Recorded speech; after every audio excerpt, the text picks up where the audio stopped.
We should be live now. SaltEMike, thank you so much for joining me on the late night cruise show tonight. How's it going, man? Anytime. Long time no It's see. going well. Yeah. It's going well. It's going well. How about yourself? No complaints over here. So you're in Florida, is that right? Yes. Florida, yeah. Yes. So what's COVID been like for you? Yeah, I work in a casino, yeah. So what's so that it's been like? interesting Yeah. to say the least. We have been extremely, extremely careful. So, as far as I'm aware, no employee has had any, no employee has gotten it.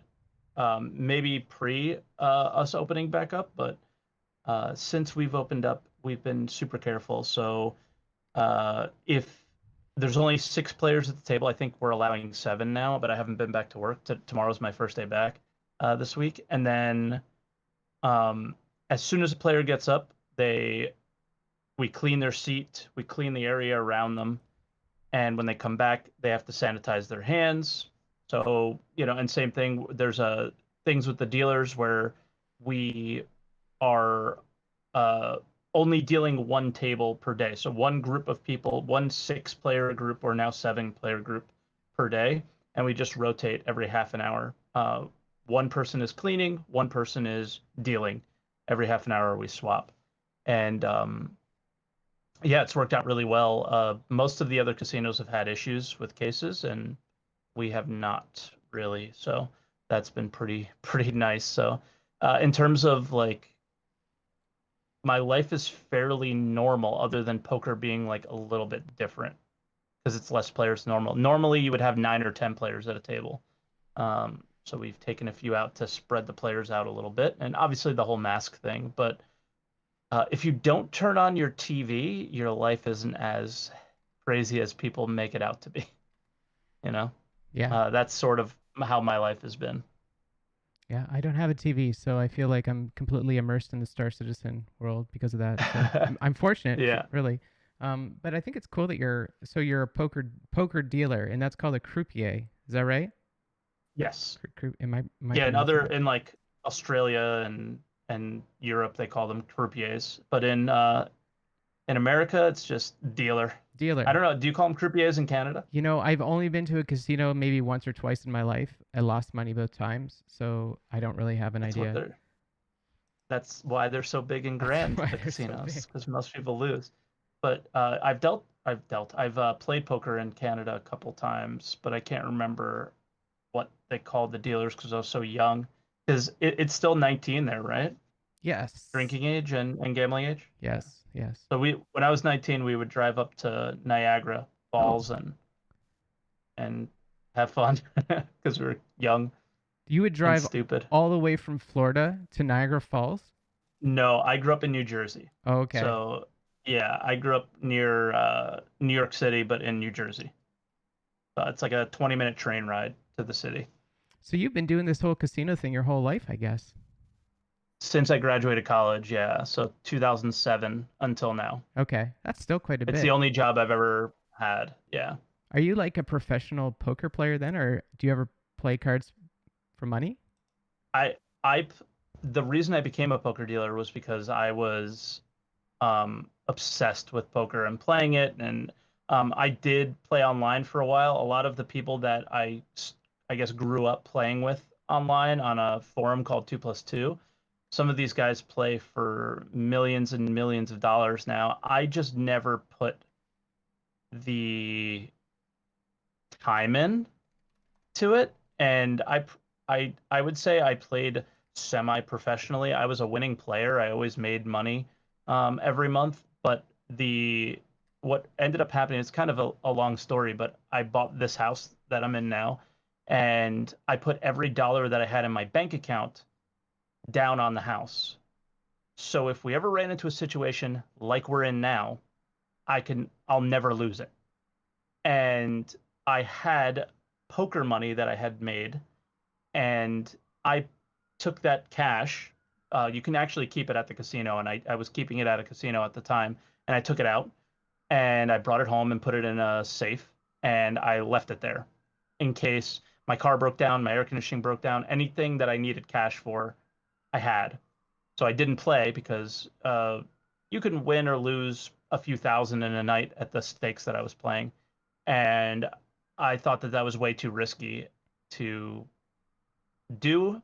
So I waited, and about a year later, I was like, all right, I think I'm ready to go back and start playing, and I hated it. I just it you sit there for hours and hours on end.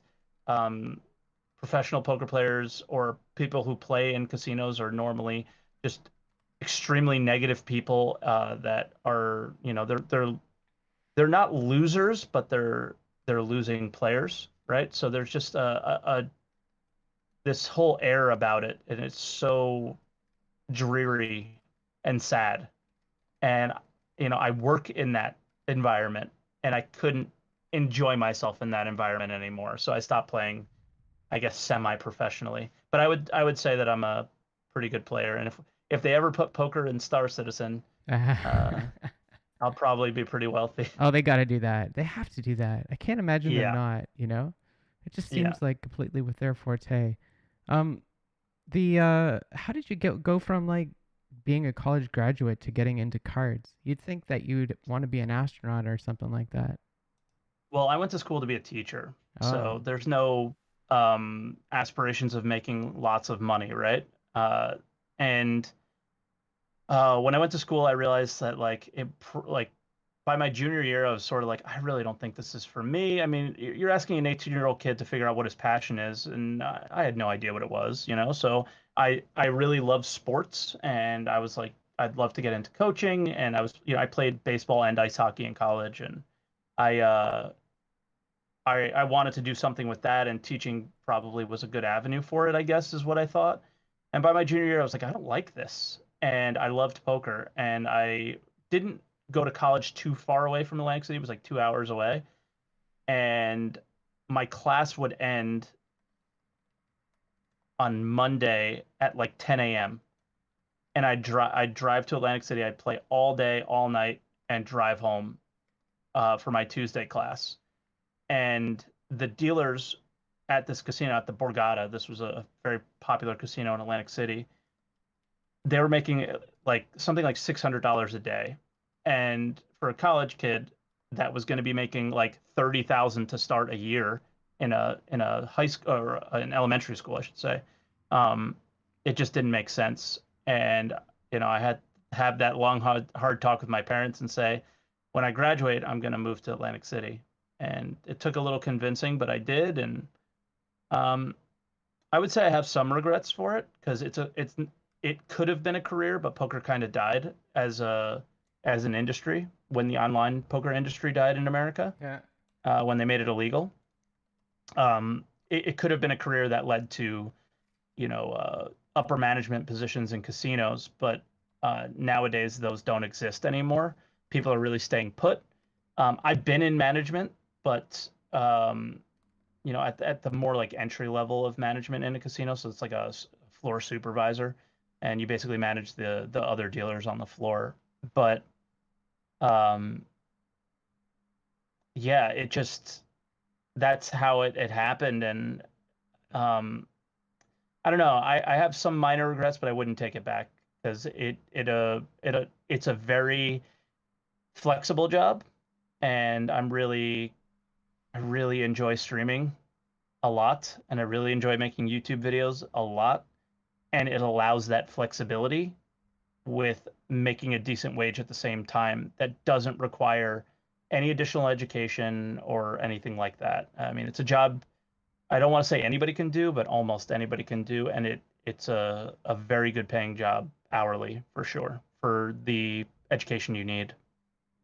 What was it like when you had to tell or you're telling your parents you're going to Atlantic City? What did you actually say? Were you like, "Oh, I'm going to go and play cards professionally"? Well, no, it wasn't play. I said I was going to deal. Oh, I So see. I was going to have a job. I wasn't going to play. I was going to play also, but I wasn't. That wasn't the main focus. The main focus was definitely to have a job. And the convincing part was, this will be the job that I have for now, and Mm. I'll transition into something else. I'll go to school. There's college right near Atlantic City, a very good one. I can't remember the name of it now for some reason. but I know the colors. They're brown and gold. But they Stockton, I think it's called Stockton. And it's a pretty good college, and I could have gone back to school there and figured out some things. So that was kind of the way I convinced.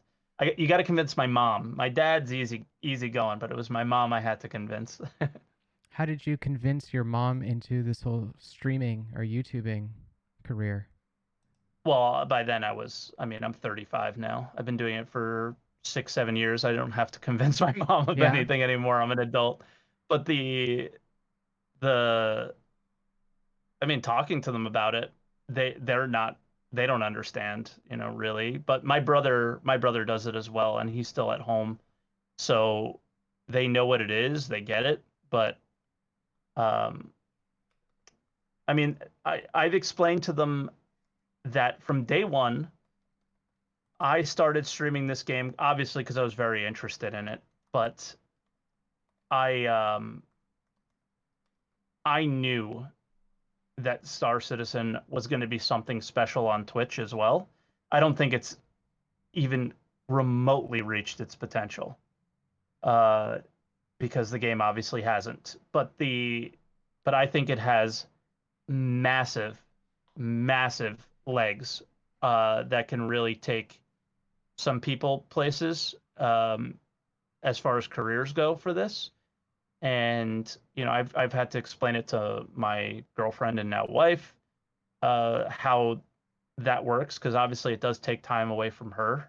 Um, but she understands as well. She comes on the stream sometimes, and she knows a lot of the people there and everything. And she knows, she understands the game better than a lot of people. And it's a yeah. I mean, that's what was convincing, is just look at how special this game is. This is something different. This isn't anything that anybody's tried to do, and that's obviously why it's taking so long. Is it's something special. It's not the next Battlefield or Call of Duty that they can pump out every year. I mean, obviously they stagger them, but yeah. You don't sound It salty. You don't. Who, I mean, ask the right questions and I will. Like, ask a different question, and you'll hear it come out. Like, there's things that I'm not happy about. I think that there's some too much of a focus on the they got themselves in a weird situation, right? They went with the funding model of spaceships, which I don't like at all, but it's what made $300 million. It's what's gonna make this game so special, is funding it the way they are. But I also think it could be, and I still believe that it could be the downfall of the game, right? Uh, like, we took a picture in an 890 jump, and I had a conversation with WTFosaurus yesterday, and this is these are his words, not mine, but I think they're genius. Is this ship that we were in is so special, right? It's an amazing feat of artistic artwork, engineering, everything. It's incredible. But when I look at it, I know you paid for it. You didn't earn it in the game. And I think that takes away from the game, Star Citizen. It's so special, and it's so great that you get to have that, and it's a trophy, and it's a trophy to the support that you give, and it's a trophy to the achievements CIG has made in just in so many aspects of the game. But the one part that it is a eyesore for me is that could have been a great achievement within the game for players who wanted it. And now you'll never know if somebody bought it, if they bought their way there, or if they earned it. And for me, I have a fairly lengthy MMO background, but only with one game, Ultima Online. And there was no cosmetic, no cash store. This game started in 1997. None of that stuff existed. So if you had something special, you earned it. And the people who had those rare things there was something amazing about them, right? They either worked their butt off in game, earned a bunch of money, and bought the rares from somebody, uh, or they were there to earn them in the first place. And yeah, I mean, like chips being our main upgrade path and having people be able to buy them, uh, I don't like it. So it's just it's something I don't think anybody can convince me otherwise. But I do understand that the game is what it is because of that. So they have themselves in this weird situation where they have to make choices on what they're going to prioritize. And they know they need I mean I don't know what you think. I know they need a lot more money to finish this That's project, true. Yeah. right? Yeah. So they But have to make choices. I mean, I think they're making the choice now. I think Pico is maybe the prototype of that choice. Them maybe moving away from Perhaps. selling ships and selling merchandise because got to keep the Yeah, lights on no matter what, right?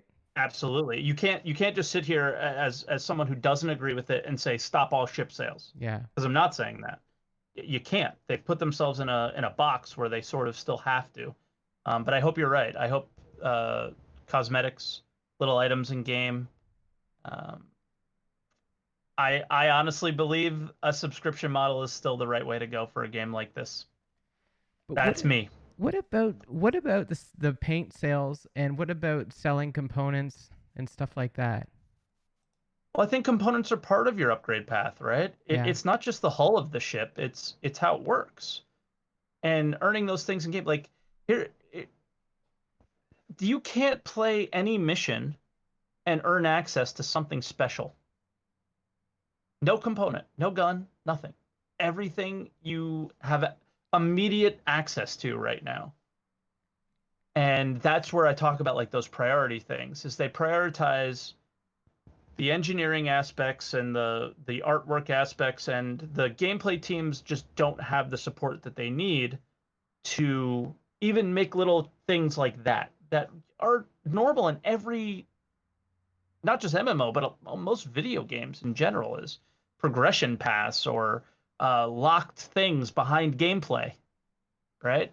And that's the kind of stuff that it that's what I get salty about, is when you consistently see all this effort going into the marketing and funding of the project and none of it going into the experience that the current players have playing the game, because I fully believe that the game is so close to selling itself where you don't need to sell the ships if you just shift focus in a couple key areas.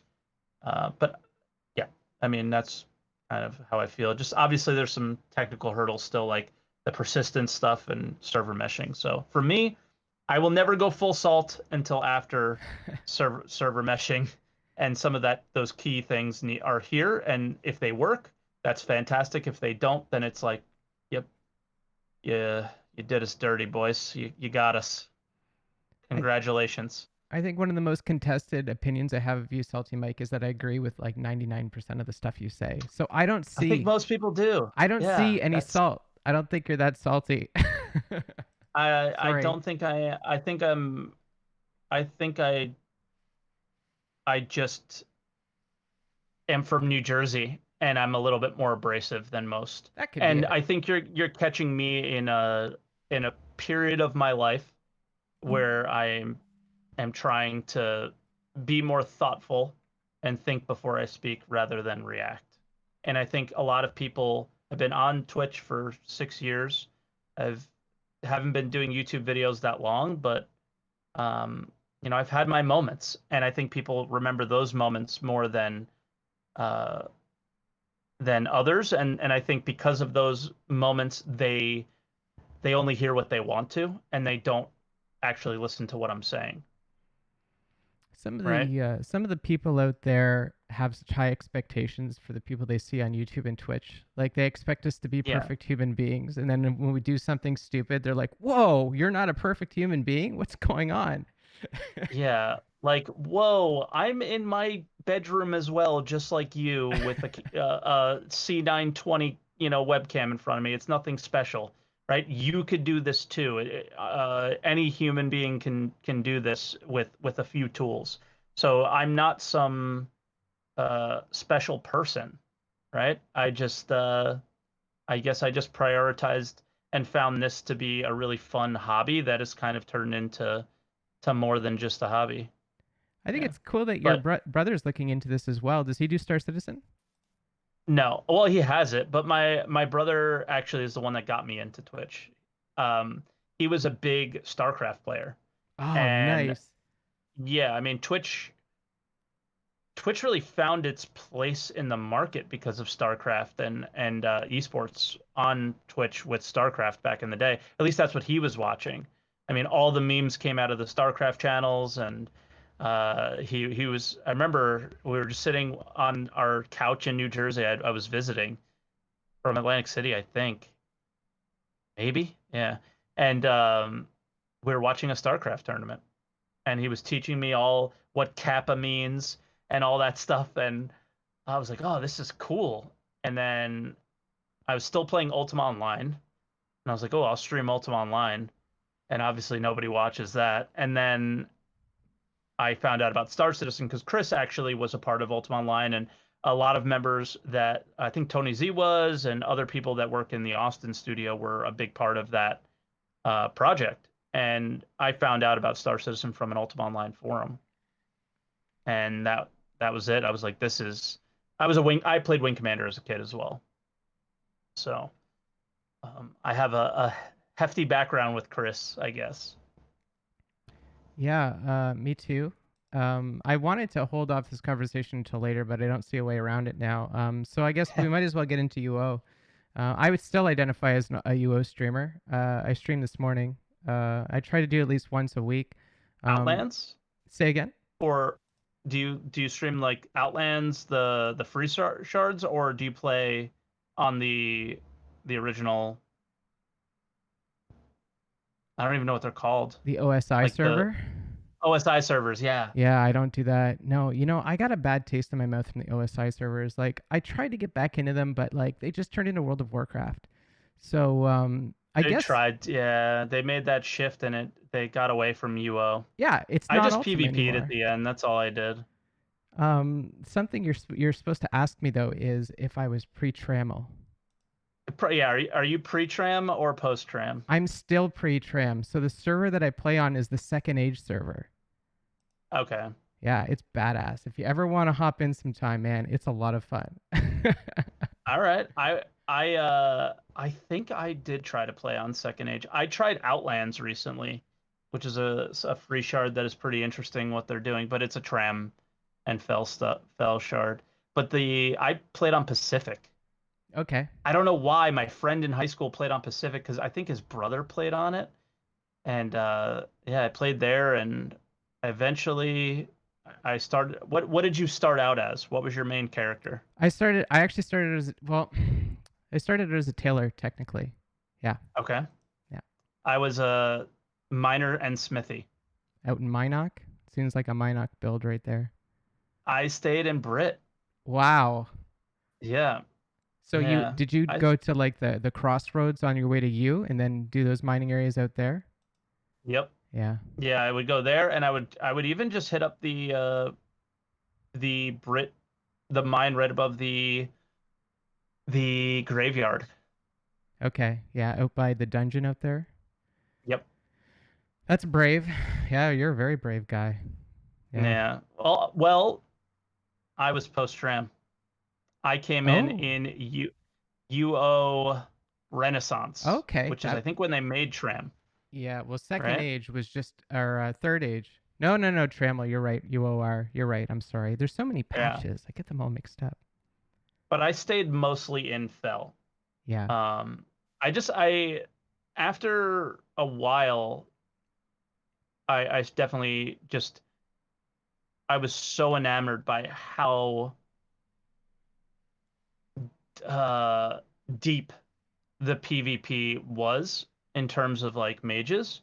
I never got good either at Magery PvP. It's just it was insane how good those guys were, and I was a Dexer for sure, and it was I just loved it, and I do like some of the changes that they made later. It made PvP kind of more interesting, but you're right. I mean, they really turned it into World of Warcraft, like just all the dungeons and feeling like you have to do them daily and that kind of stuff. But champion spawns were cool. Did you play for with champion spawns at all? Yep, yep, yep. I love champ spawns. I thought they were awesome. Yeah, no, I Bringing enjoyed it. Trammies and like Tefel was like amazing. Yeah, man, that was a real wild time because like when they added Trammel, that obviously divided the whole world in half. You know, you had the Care Yeah. Bears on one side of it, and then the Hmm. PvPers on the other. And I was a role player, but our role play org was in Fell, so we always stayed in Fell. But I stuck with it for quite a bit. I became a necromancer, and I stuck with that. Okay. But I guess necromancer was OP, and I think it's still OP. So I stopped playing like a year or two ago, maybe even longer, like 3 or 4 years yeah, I ago. heard And that. That's wild. yeah, I stuck with it. Yeah. And I was on OSI servers the whole time. I just never liked the free shards. I think they changed things too much. And yeah, Necromancy had some things like did you ever hear of a Sampire build? No, no. This is a PvE build. It's insane. So you ride this armored dragon that it eats damage, and then you go into vampire form with necromancy, which leeches life for all the damage that you do, right? So then you run swordsmanship, parry. Oh man, I'm trying to remember this. Chivalry is important for some reason. I can't remember why. And you just do a spinning attack, and you allow all the mobs to wrap around you, and you just do a spinning attack over and over again, and you leech enough life where they cannot kill you. And you can, me and my buddy could run almost every champion spawn in the entire game solo. Wow. And yeah, I mean, we were the most wealthy people on Pacific for sure. I had a castle. I don't know if you ever reached castle level. No, no, Um, definitely not. yeah, because we had things that people because I mean, in the end, the population ended up dying, right? Yeah. So you needed groups to do these things, and we figured out how to do them solo. So we ended up doing pretty well for ourselves. It was fun. That's a good point. I wonder if they intended that. I wonder if they made those No, crazy. No? No? definitely not. But they didn't get rid of it because they knew if they did, nobody would play. Because everybody ended up using this Sampire build, and I mean, most people weren't as good at it as we were. I'm pretty I'm a humble person. I think like I tend to be, but when it comes to that, I was pretty proud with how good we were at it. My friend was even better than me, and way better actually. But the yeah, I mean, it just brings a smile to my face. That game is so special, I agree. and it it makes me sad that Star Citizen looks less and less like it each day. I mean, how do you feel like being a Felucia player from UO about the insurance and stuff that we have in game and the almost zero risk? That I mean, there's reasons for zero risk right now because obviously the game kills you more than players do. But uh, yeah, what are your thoughts on that? I'm kind of curious, being a UO player. Obviously, my expectations are set by UO. Yeah, As a me role too. player, I would identify as a Care Bear in Feluca, so my brain is totally desensitized to getting PK'd now because I've been PK'd so many times in my life. Hmm. So I don't really care. Regarding the insurance stuff, I don't really know what that's actually going to appear like if Star Citizen's ever released. I don't know what that will actually look like. But I mean, Yeah. UO, or not UO, but Star Wars Galaxies had an insurance system, and I thought it was pretty balanced. I don't know if you've ever played that game or not. I never played it because I just stuck to UO. I couldn't get past it. So what did Star Wars Galaxies do? Gosh, well, you died, and then the stuff you didn't have insurance for got really damaged, and Okay.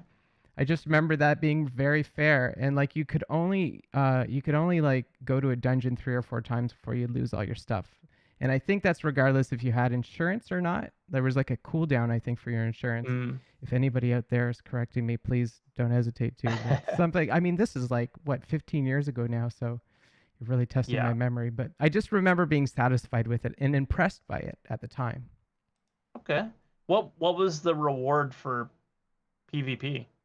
I never got into PvP. I'm a total Care Bear through and through. So honestly, I wasn't in UO, but I feel that I will be in this game. I think it's just I feel like flying a ship is like comparable to being a mage in UO, where it's just there's a lot of moving parts and there's a lot of cat and mouse, and it's you got to be kind of snappy and quick and recognize what other people are doing, and I was just never very good at that. And I I think if I go PvP, it'll probably be on the ground, if anything. But Yeah. I'm probably going to be a Care Bear as well. But I recognized how important it was in UO.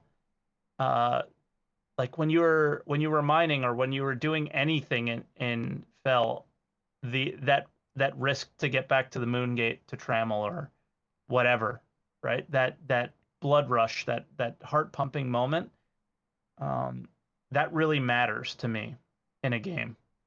And I know that's not important for everybody. And I think Star Citizen's doing a pretty good job of addressing those players right now. And I don't think I've heard too much that will address what I'm interested in. But Pyro's on the way.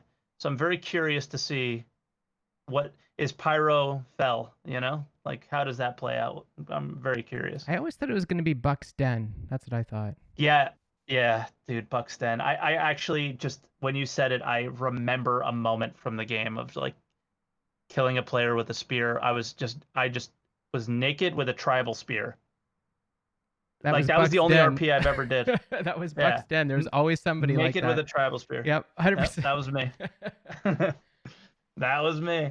And I would even make the paint. Were you there for that event? The paint berries Yeah, and they'd make you where the like orcs white. took over Yeah. Delucia? Yep, yep. And yeah, and they made the character white, but they wouldn't attack you if you were wearing the paint. I just would go to Buxton with the paint on and everything. Man, that was Yeah, that was wild. crazy. Yeah, I I love that game, man. yo, you Somebody's still got play to it? do it again. You could still play it. I don't anymore. I stopped recently. I got too into streaming and Star Citizen that like I still talk to my friends that played it, but I don't know. Maybe Ashes of Creation can scratch that itch again. I hope Star Citizen does, but at the moment I'm not. I just can't envision it Well, having that UO experience. if you ever get the itch again, I would encourage you to give me a ring. Seriously, and I will. And but okay, there's so much to UO and streaming UO, but like so many people hassle me to join their servers and it drives me bananas. Like it's nonstop. But I'm telling you, just jump in some time and like let's do a dungeon run in Second Age. And I just think it's such a fun experience because in Outlands, everything is so customized. It's hardly even UO anymore. It's just like World of Warcraft Yeah. again. But Second That's Age, what I didn't like. Second Age is so old school. And like if you were to like try and power game it and like start mass producing potions or macroing scrolls or something like that, it's the old school interfaces. So you don't have those buttons or make last product or any of those shortcuts. Yep. You got to go through each and every like window. It takes Does forever. it have UO assist? Well, it comes with Integration at all? Razor. If you go to the Second Okay. Age website, you So can you can macro. you can yeah. Okay. But it's the old school one. It's not the most recent one that they used to have. Yeah. And Second Age is Fell only. Fell only. Yeah. Beautiful. Oh, it's beautiful. Yeah. Beautiful. I would love. See, that's the thing is I would love to take you up on that offer, but how am I gonna level? Well, it's UO. It's such a grind. It is. Oh, it's such a grind. And Second Age, I think, was the worst of the grinds. It took forever to get games Yeah. off of it. But I mean, like, you're probably not going to get into UO full time anyways, so your skills don't really matter. Just like come in, and I got all my GM skills are done. So like, you come in, Okay. and then I'll buff you. I'll do whatever you need to do and keep you alive. Just have a good time, right? Go Yeah, I'm relive down. your nostalgia. I'm down. I'm down. And it is second age. It is everything like the way it was. They do. I've been playing on this server since 2010, and like I've Okay. stuck to it. And whenever they can find a news article or some type of physical thing to prove that there was a feature in UO during the like 1998 period, then they'll add it. And they won't add anything outside. If you don't have tangible evidence that that feature existed, it's not in. Yeah, they're pretty That's serious about it. badass. It's pretty So badass. yeah, none of the new skills that kind of changed No, anything. That's no, awesome. yeah, yeah. So what are the meta build? Like what do people Hallie, play? Hallie mages. Pally mages. Yeah. Yeah. Yo, my build when I played UO and like whatever the majority of my time in UO, I always had lumberjacking and I always had hiding because PKers would always be after me, and if I had a good hiding skill and a good stealth skill, I could get away from a lot of things. But I used Did you to. ever play a thief? Oh yeah, I had a thief on Baja or whatever that server was Mm-hmm. called. But oh, I love being a thief so much. And you know what? I tell people like in today's world about how thieving used to work in UO, and they think it's like it's so corrupt. They think it was the worst thing ever. But I'm like, man, imagine having that in Star Citizen. You just walk up to somebody, start spamming the button to get into their backpack or something. And steal their house key or their ship keys? Sure. Dude, like that's how crazy that game was. Yeah. Was you would steal someone's house key and you can steal everything in their house. Yeah. like You could. like you could ruin their life if you Yeah. would like you could literally ruin someone's life. I would love to see that in Star Citizen. Ship keys, Me too. especially, for sure. Me too. I don't want to ruin someone's life, but at the same time, I think the that level of risk versus reward is very powerful in a game, Totally. you know? And UO exemplified that so strongly. Well, it was the first, and it got away with a lot of crap back then because it was the first. So, Yep. yeah. Man, I did some dirty stuff too. I did some dirty stuff in that game. Yeah, well, that was the time to do it, I guess. Now we have to behave Yeah. ourselves. We're like role models, Yeah. influencers or whatever. I'll tell you the worst thing I ever did was I placed a tiny house next to I think it was it called a tower? It was just under the castle. I think it was called a Yep. tower. Yep. And I placed it was worth 20 million. And at the time, gold I never sold gold or anything like that because I was a kid. I didn't have an eBay account. But at the time, gold was worth $50 per million. Wow. Okay. Yeah. And I placed a tiny house next to a tower. And as long as the house sign was in the same window, you can click the house sign in order to transfer it. So I placed a tiny house next to the tower. I stood where I could see that tiny house sign and I named it the same as the tower and I sold the tower for 22 million That's hilarious. 500. That's hilarious. And I sold the tiny house to the guy. They were on the forums and like, don't do deals with this guy. Yeah. Oh man, it was great. You, It was horrible. I mean, like that was hundreds of dollars worth of I was a little kid. I didn't know. I was a junior in high school. yeah. I didn't It, know any better. yep. But Same I here. would never do that again. But it was, oof, poor guy. Yeah, I get you. Especially the housing market, and like what I find eternally interesting about Ultima Online is how the economy collapsed. Because I don't know any other game that kind of suffered the same way that UO gold prices did. They recently made new checks. Actually, they got rid of checks Wow. because people had too much money, and people had castles filled to capacity with gold checks. So for those of you guys that don't know, is 1 million gold was the biggest check you can make, and people had thousands of them. Yeah. That people were billion on top of billionaires in the game. A lot of them were my friends. They did like weekly events, and the GMs would give out unique items, and they would be selling these for hundreds of millions. A lot of my friends, and then they would in turn, I think, sell the gold is what they would do. but it was I mean, I don't even know what happened, why it went so bad. I guess they just never there aren't really any sinks in UO. There's no gold sinks. Mm-hmm. Maybe that's what it is. You're not Yeah. paying taxes for Yeah, there's no property. taxes. Yeah. Uh, No, that must be it. I'd love to get an economist on here one of these days and actually get through, like I'd love to know more about video game economy and how that Yeah, works. true. I mean, Because I think we all think we know that this might work, that might not, but in reality, do we really?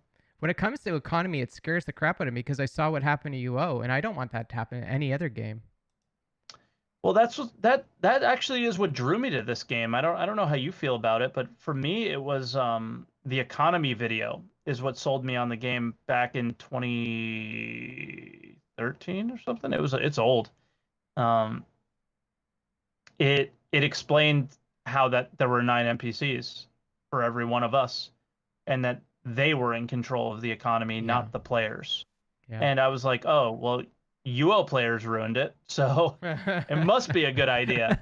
And I was like, yeah, this game's got me intrigued, but I was sold on the fact that you can own your own land, own your own factory, things like that, because that's for me what was so special about UO was the housing market, was the fact that there was a real estate market, and the values would go up and down, and uh, houses would fall if people didn't go in them, and all their items would fall on the ground. Like everything about that game that I loved had to do with housing, So I and bought. I just Oh, hope UO gets there, or I hope Star Citizen gets there. no Sorry. doubt. I bought a large custom house. Well, I owned a bunch of houses in my UO tenure. Yeah, And I bought a large custom but and I'm trying to buy a large tower right now in Second Age. That's why I play Second Age, is trying to afford a tower. So that's a soon to yet thing. gotcha. But when I was in UO, I bought a large house, a custom house, between Malas and Luna. Is that the name of Okay. it? There's a crossroads there. There's an inn there at Yep. those crossroads. Yep. It's across the street from those crossroads. I paid $150 US. Yeah. And how many years ago was that? Like, it's crazy. Like $2005? Malice and Luna was like when the game was already dead. Oh, I don't say that. You think so? Yeah, I think you're I right. mean, for me, yeah. But you stuck Like there was till nothing like I stuck with it because I loved it, and it's the same feeling I have with Star Citizen. Is I'd try to play anything else, and nothing could compare to it. Nothing else just scratched that itch. yeah, it's And true. it's the same way with Star Citizen. As bad as it is, and as unfinished as it is as a game, nothing scratches that itch like Star Citizen does now. I think it's Yeah. go ahead. No, no, I was done. I'm sorry. I think it's funny getting Star Citizen people to play UO with me every so often, like because sometimes I can convince them into it. It's hilarious, and I specifically remember this one time this guy jumped in and he thought there was bugs in UO. He's like, "Oh, this is broken because it's a bug," and I'm like, "Listen here, you young whippersnapper. Yeah. There wasn't bugs back then. Like they used to like UO is No. done. Like there are no bugs Yep. in it, and like he expects bugs because he plays Star Citizen so much now." Yeah, you know what? That happens to me too when I play other games. Yeah. It's like, oh, that's probably a bug, and it's like, no, you just screwed up. You We don't know? expect software to work. No, it's true. It really is. Like, I was talking to somebody recently about that. Like, when you play finished products, it kind of opens your eyes to how much more needs to be done for Star Citizen, Oh and yeah. it's kind of daunting. It's kind Oh, of that's so daunting. It's kind true. of scary, Yeah. but at the same time, like the ride has been it's been a ride. There's been ups and downs, but it's been special. It's been great. I wouldn't take it back. And you know what? Like, I try not to overly glorify the whole situation that this is, but it is a ride, and I love the ride so much. It's hilarious. Yeah. Why? Why do you love the ride? I have an addiction with roller coasters, maybe. Like, it could be it could be a biological thing with my brain, but the thing is that there's nothing else out there. So I don't know. I can't imagine anything else. And besides, in my opinion, this is going to be UO in space. I think. I hope. I hope. I hope. What I would it hope take? What would it take for it to not? what they're doing. I think they listen to the Reddit a lot, and most of the guys on the Reddit are just taking screenshots with their spaceships that they paid real money for. And I don't think the active part of the community right now are players that are hardcore MMO players. Those players aren't in this game because this isn't a hardcore MMO. They're not going to play it. A person who wants an MMO experience is not going to play this game right now. And I think if they continue to prioritize convenience and they continue to prioritize, um, again, like you said earlier, we don't know what's going to happen with insurance, but I just got a bad feeling it's going to be very Care Bear. And I think that's what, honestly, that's what ruined UO, was when they put insurance in. I mean, everybody had millions of gold in their bank account. It didn't cost that much to insure your armor. And when you killed a player, and you didn't get anything from them, like, yeah, that's bad.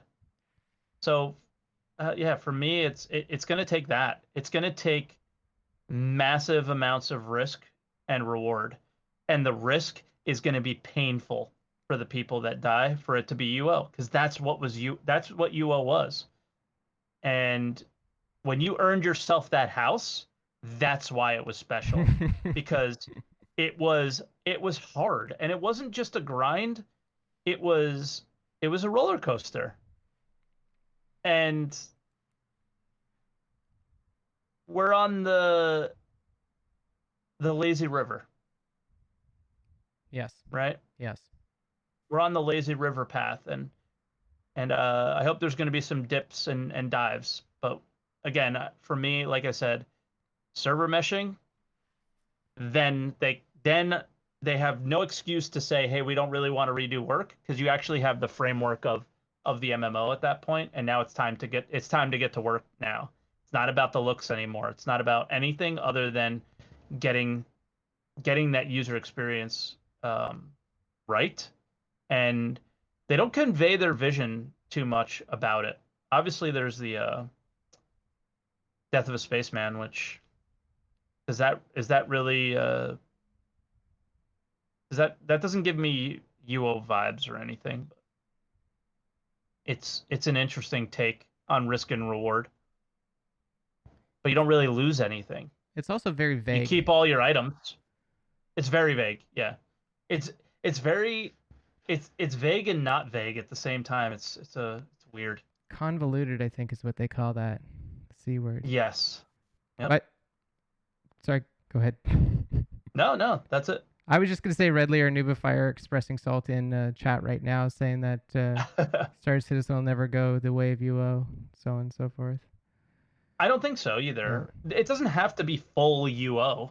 I don't think no game has ever gone the way of UO, because it will always be niche, right?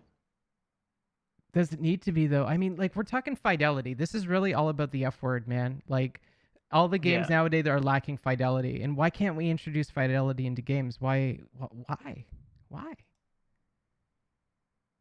I don't know. Because people are Care Bears. Yeah. People don't like losing things that they work for. Right? It doesn't really happen in your real life that much. I mean, how often do you get killed and your body looted, right? Like, Yeah. only once. So it's a thing that people don't experience in real life, and it doesn't translate well into games, I guess. Well, get good, people. Jeez. Yeah. Oh, I love that response. To get good. The I reason. agree with it, and then I don't at the same time. Oh, of getting good. Yeah, we Yeah. can only get so good. Yeah, I mean, I think the game has a it should provide enjoyable gameplay experiences for every type of player, but still funnel people to PvP, to risk and reward places. And it has to be a funnel. It has to be a tight funnel in a game like this. Space is huge. So I think you can get the best of I think you can get the best of Trammel and the best of I always called it Felucia. I know that's the wrong way to say it. It's Feluca, right? But I think I think it gets the best of both those worlds. I think there's a chance. We'll see what they do with Pyro. I mean, they're making Pyro look less piratey every time I see an update, so I'm curious. It's interesting, actually. Red Lear is making it about age now. Maybe old people are more inclined to, I guess, not invest quite as much But into Eve's an old gaming. game. Yeah, yeah, A lot of old people play Eve. Eve's pretty hardcore, right? yeah. I think Eve is as hardcore as it is right now. I don't think we have harder Yeah. core than Eve, sadly. Yeah, and how many people from Eve want to play this game? I think They're everybody chomping at the bit. in every science fiction genre want to play Star Citizen, but they just don't have the patience for it. I agree with that 100%. Yeah. But I think Eve players are really looking for something. And I mean, I think CIG would be crazy to not try and captivate that audience, Yeah, right?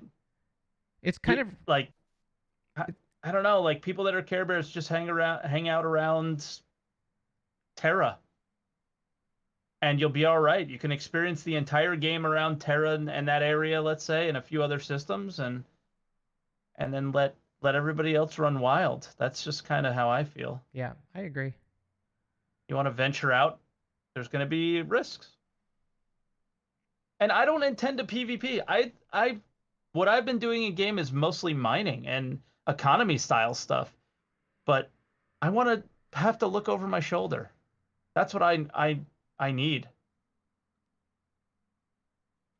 Well, I have good feelings for the future. I think I'm gonna be naive, and I'm gonna believe that this is Ultima Online in space, because I think that no matter what, it's probably as close as we'll ever get in our lifetimes to having something like that. But Yeah. I think the real goal is to achieve like the Oasis, and I think the Ultima Online was probably the predecessor to the Oasis in some regard. The recent game that came out. No, the Oasis is the experience from Ready Player One. Ah, okay, okay. Yeah. I just had my because it was just called Oasis, that game that came out pretty recently, right? Something like that. That game was that game was cool, but yeah, I think you're right about the Ready Player One. Yeah, well, that's fidelity. I think that's what we're striving Yeah. for, is having all that. Like we saw today the or yesterday was it? No, it was today. The fire, the volumetric or voxel based fire. How, do you have opinions regarding that? How do you like that? I love it. I Yeah. think I wanted a space game. I didn't want to be on my feet on a planet as much as I wanted to live on a spaceship.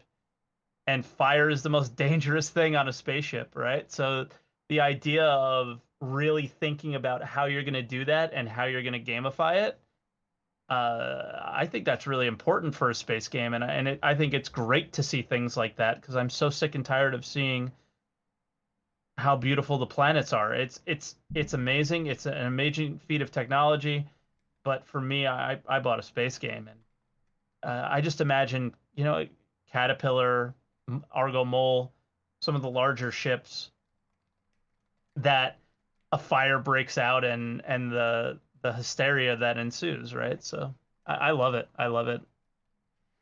I think the firefighting idea is a great idea. I'll never forget that one day I was playing with my nephew who had like a firefighting game on his iPad. And it was Yeah. just like, one of those really simple toddler games that they make for iPads. But it was so much Okay. fun. And you're a firefighter and you just, sprayed the water cannon at the fire. And I'm like, man, I could play this for hours. It's so relaxing. So, Some simple games are sometimes really fun. yeah. And I always looked at CR like he was a game master, like he knows what games are. I want to believe that anyways. I don't. No. Um, I really don't. I think he's a storyteller. Hmm. That's what I think Chris really is he's a storyteller. He's a visionary. I don't think I mean, Freelancer was a pretty cool game, but it obviously, there's a lot of similar issues in that game as to what we experience in this one. And the Wing Commander games, those were single player games, right? So they didn't have the hurdles that we have now. I mean, Privateer was one of my favorite games, and um, this was Privateer MMO for me. But I don't see him as a game master. I see him as a storyteller. I mean, Wing Commander 3, there's something special about that game, and it's the story. Hmm. The gameplay was fairly repetitive, and it was cool. It was different. It wasn't that different, I guess, but it was the story, it was the cutscenes, and that's why Squadron is so intriguing to me. Is they're going to take that to a whole nother level, but I don't know how the game is going to be a AAA game. I'm gonna guess Fidelity. That's how. Because Yeah, like everything else has already been done. Everyone's played a first-person shooter game before. Everyone's played a combat simulator, ship, yeah. airplane simulator, whatever. But the Fidelity thing, I think, is an avenue that too few people want to go down because it's so damn expensive. So But they got the money, they got the backing. I mean, this yeah, isn't slowing down anytime soon, and that's I mean, I think we look at it as kind of ridiculous, but that's the most positive and calming thing is that the funding is out of control. it is kind of, isn't Huge. it? Yeah. Yeah, but with that said, if they just can keep the blinders on now and take that money and grind and get there, like it can actually happen now. But, 2017, 18, even bits of 19, I mean, you had to question, like, is this possible? You had to question it. And I think, I did, Soros did, Board did, Noob did, a lot of the guys that were part of that redacted team did, and I think it rubbed a lot of the Star Citizen community the wrong way because we recognized that this this isn't looking great right now. This is scary.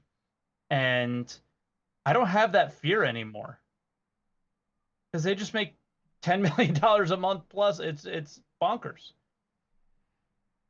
I often I mean, they're wonder. going to break their record for a year in August. I In often August. I often wonder how that feels like just being Chris Roberts and like you can't stop the money coming in. Like, what is he gonna do now? You know? Well, hopefully he doesn't do anything. Yeah, Because I know I know Noobifier's here, and one of the things that I've been really critical about what Noob has been saying lately is he wants Chris Roberts on camera. That's yeah. the last thing I want. The Oh, last really? thing I want is for him to start wildly dreaming again. It's the dream is possible to become a reality if you just stop the dream and start making it.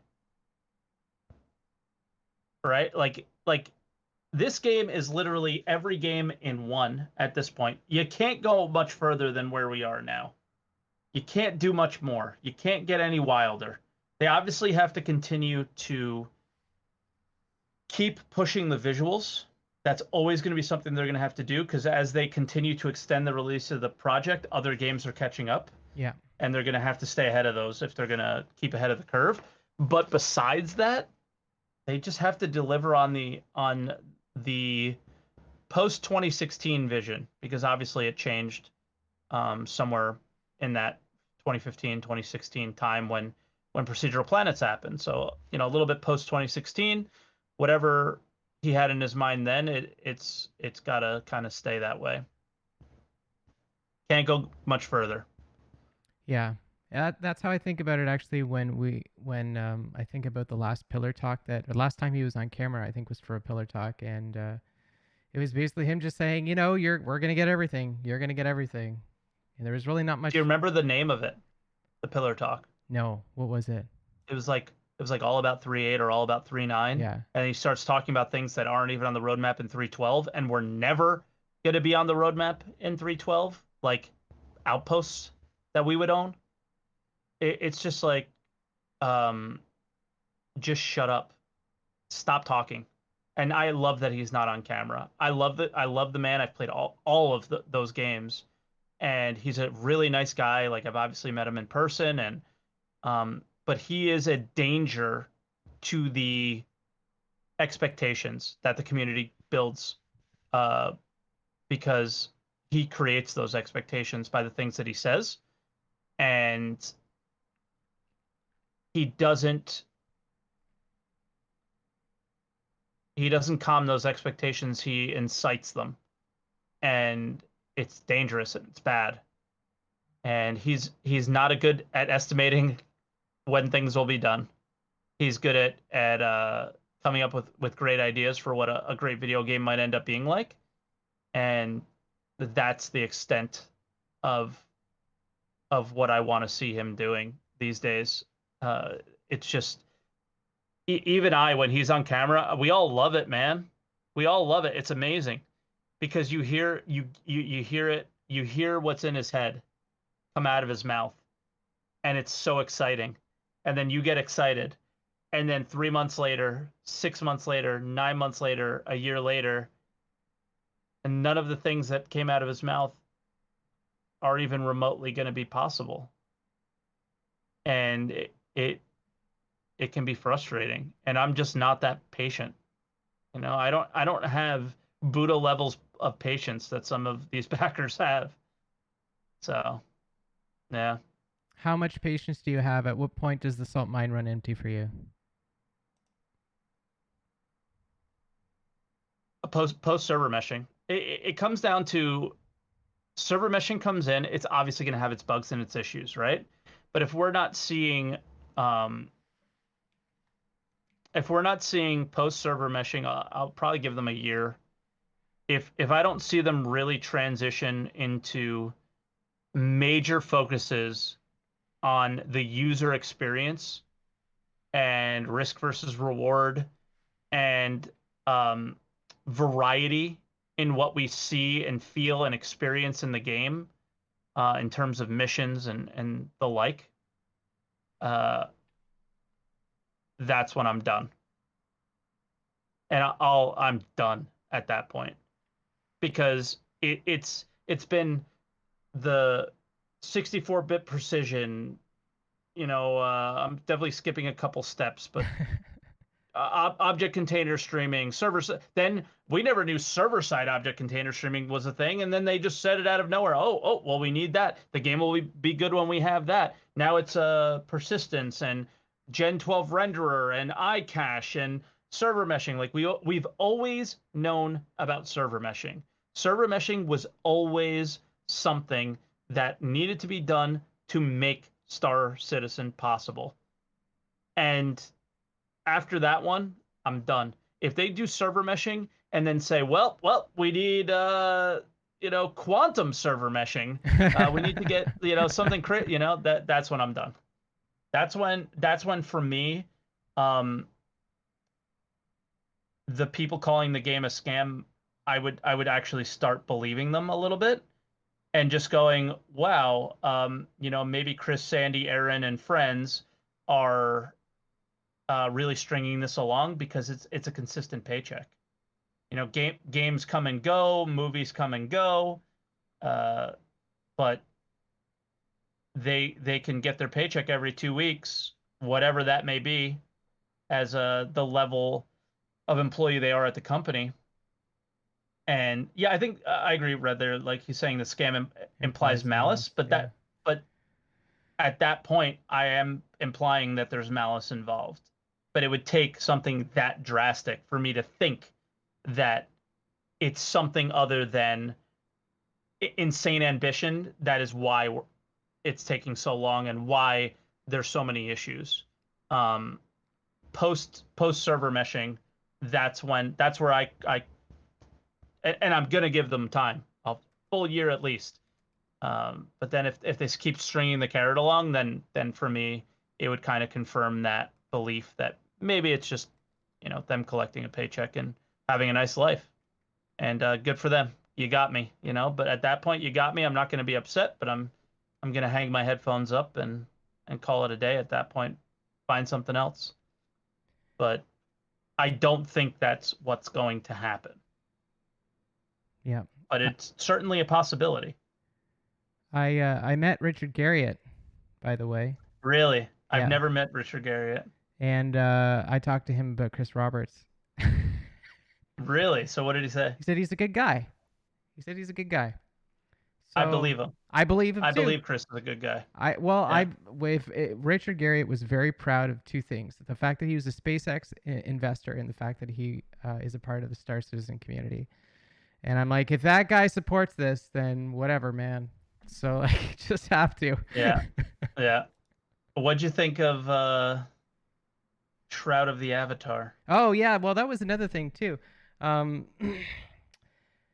Because I don't know, man. Because we haven't got into the real estate game yet. I feel like CIG has an ace up their sleeve, and that's the real estate game.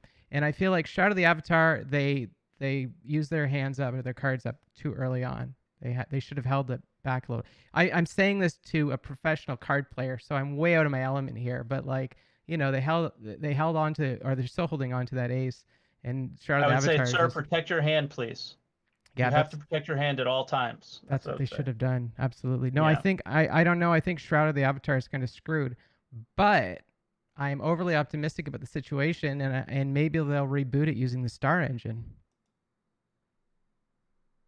Maybe. I think for me, they didn't go with the same PvP system as UO, and that's when Yeah. And that's when I was like, no, I'm not going to play. It's a pure Care Bears game, man. And I say that as a Care Bear. Yeah. But like as a Care Bear, don't you... Okay. This is... Because I feel like I'm a bit of a Care Bear as well. And don't you feel that non-Care Bears are still massively important to your game, even though everything you plan on doing is a Care Bear experience? I think that this was, I don't know, I hate saying these sorts of things, but like I feel like it was Richard Garriott's kind of like dream child. Like he wanted to make the ultimate kind of role play experience in a massively online game, and this is it. Is it? Well, as a role player, what's going to happen in a game that's one server? How do you carve out your little role play experience when others may not? Like do you know Mythmatic? Familiar with him? I never played with him before, but I've heard his name.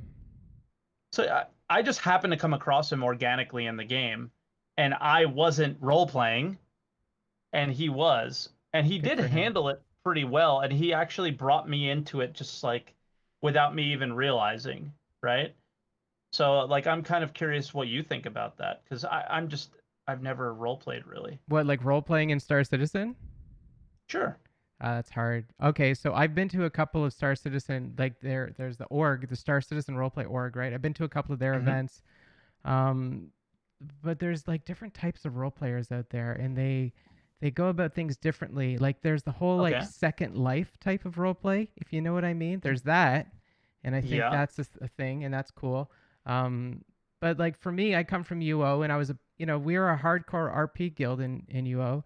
And we always had story, and if we wanted to conduct story in the game, we had to basically get it approved first, or it had to go through a series of edits before it could actually be used in a real event.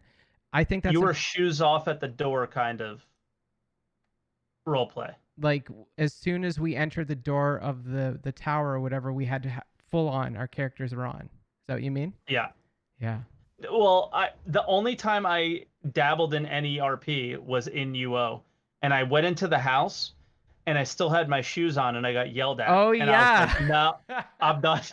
I was like, "No," I just turned Yeah. around and left, I remember that. taking my Yeah. shoes off. We weren't like that, but I knew some people who were, and I was totally in support of it. I thought that's the funniest thing ever. 100%. Yeah, I was like, he turned. I guess that's like the test. That's It true. was like, can he handle it? No, he can't. All right, good. We got rid of him. You know, And yeah, but no, I'm really curious because it's one universe. Like, what are you gonna do when somebody comes by and just starts acting like an idiot? that's fine. I'll take that when we get to it. But right now, I think it's completely impossible to carry story over because there's just too many like server related issues that happen. Like if we look at the Yeah. Daymar rally, we try to have role play aspects to it, but it's like, oh, the server did a 30K, so we're like, oh, 15 people just died from a sandstorm, and it's like, it kind of sucks. Yeah, yeah. We need we need some more time. I mean, it just isn't as much as CIG calls it a game as a service and a live service game. Um, it just isn't yet, and that's okay. It's we just want so much from it, That's and true. it's it's understandable why we do. I mean, obviously we're um, financially invested, but more so emotionally invested in the project because they bring you into it, right? You're a part of it, Oh, and 100%. that creates that emotional investment, and they gotta do they just gotta get us there where our emotions can be realized in the game, and it's obviously gonna take some time, but yeah, I don't think they handle our emotions very well these days either. Because our emotions aren't all butterflies and rainbows like they maybe used to be in the past. It's so tricky, at least from what I see, because there's so many people. Like, um, I don't know if there's Yeah. actually over 2 million people, but man, there's a lot of people, and there's so much enthusiasm, so many strong opinions, and I don't know how people feel about things anymore. Well, I mean, a lot of the Squadron 42 update stuff recently, the community is pretty upset, and I think rightfully so. And I don't think they really handled it that well. I think they kind of put us down a little bit in the post, and they're kind of sitting in their tower, not quite understanding what we're upset about. It's like we're gonna update you, right? And then they kind of clued us into what they were gonna update us on, and this week's ISC was sort of that. It was about conversation tech and animations and um, you know this is quarter three 2020 that we're in right now, and what's planned for quarter three 2020 is Squadron 42 beta. Yeah, It's still on the roadmap. yeah, So that's what people are kind of up in arms about is it's just time to give us an update on what's going on with that. I think every single member of this community that's been around for more than 5 minutes knows that it's delayed. It's not going to be yeah. quarter three 2020. So why aren't you telling us that? If we already know, we've already mentally prepared for it. But when you don't say anything, and when you make excuses, and when you uh, beat around the bush like they are now with their updates of a spear one week and animations the next, it looks really bad. It looks bad. I don't know. Yeah. I remember So there was a post I think earlier in the year on the refund subreddit about that they had to redo all of their mocap that they had shot previously, and the person on the subreddit was just like, okay, they're going to announce this, they're going to push Squadron 42 back because they have to redo all of their mocap. And I thought it was kind of funny that during ISC they had mentioned that they had to reshoot some of their mocap. So I wonder if that's what the holdup is. maybe, but apparently reshooting certain parts of mocap is like really common. Like when I watched that, there was like a number of people in my channel that said that that was common when I was watching it on my live stream. So I was like, oh, okay. Um, and if you look at the old man previews, it's always the same. it's never any different. When you say the So old like man that wasn't previews, which one are you referring um to? The teaser? anything with Mark Hamill Okay. is pretty much the same thing, just updated. Yeah. I remember they changed his hair, I think, for one of them. Yeah. Yeah, they just made it look better, right? Yeah. So I tend to notice that leaks and these refund Reddit stuff, they say a lot of things and sound like they're on top of it, but most of the time they haven't been on point with their big leaked reveals in my experience. But I've never been to the refund Reddit. I just hear it secondhand, so I don't really know exactly how what their win ratio is.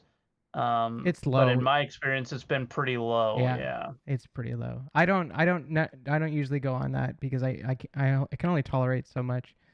But I just Yeah. I try and tune into as much as I can within the community because, like I said, there's just so much noise.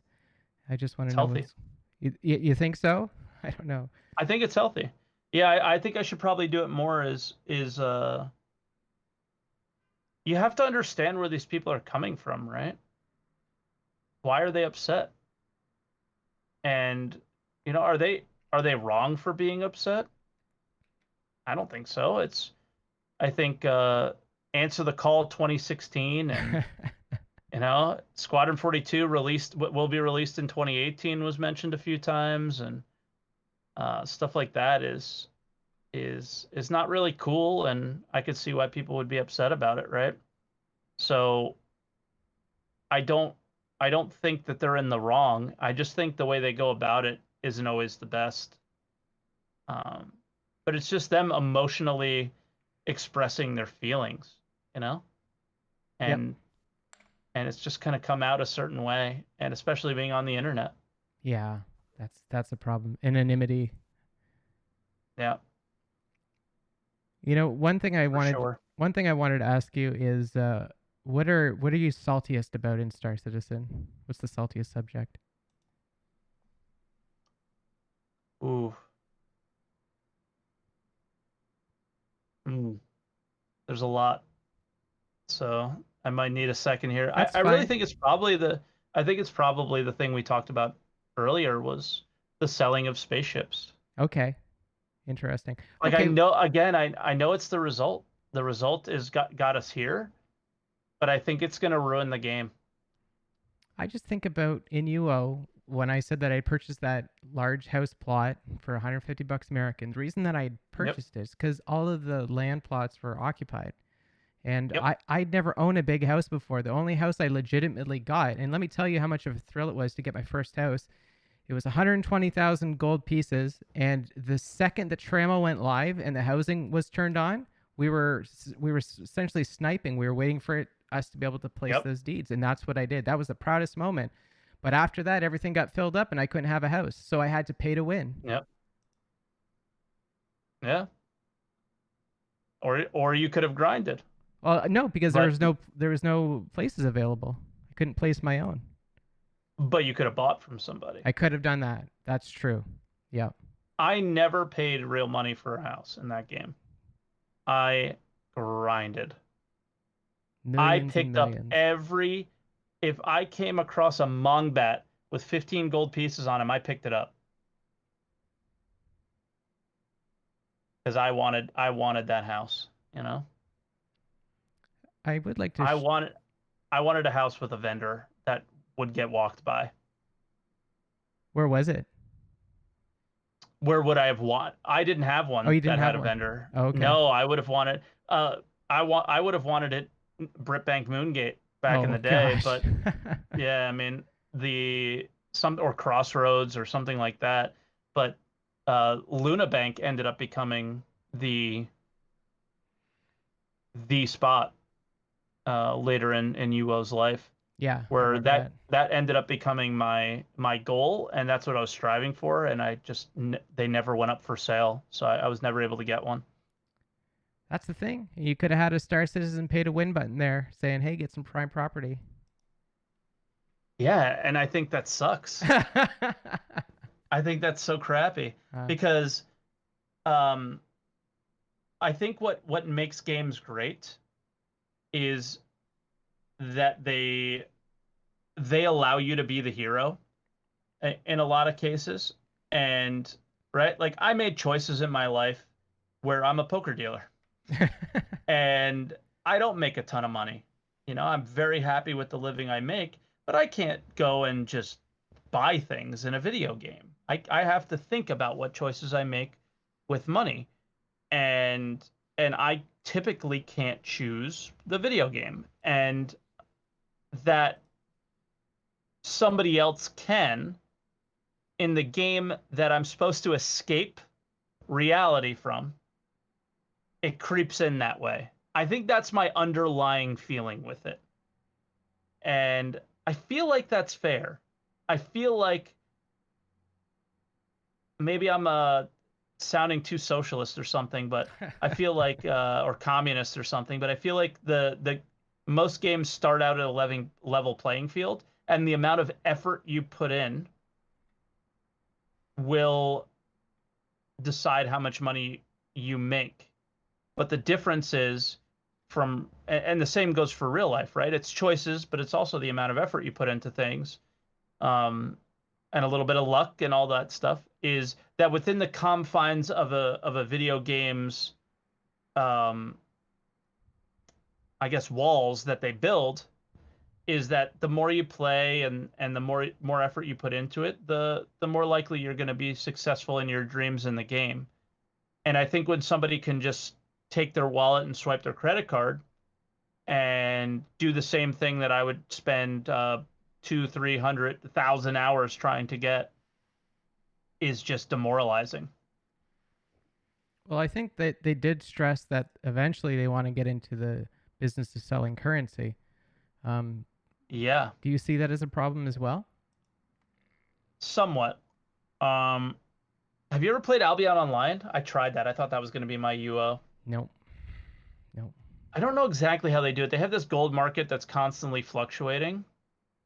Um, and it's kind of interesting. And they also have a optional subscription model that has some perks that definitely are game benefiting semi pay to win perks, but you can also buy gold with in-game currency.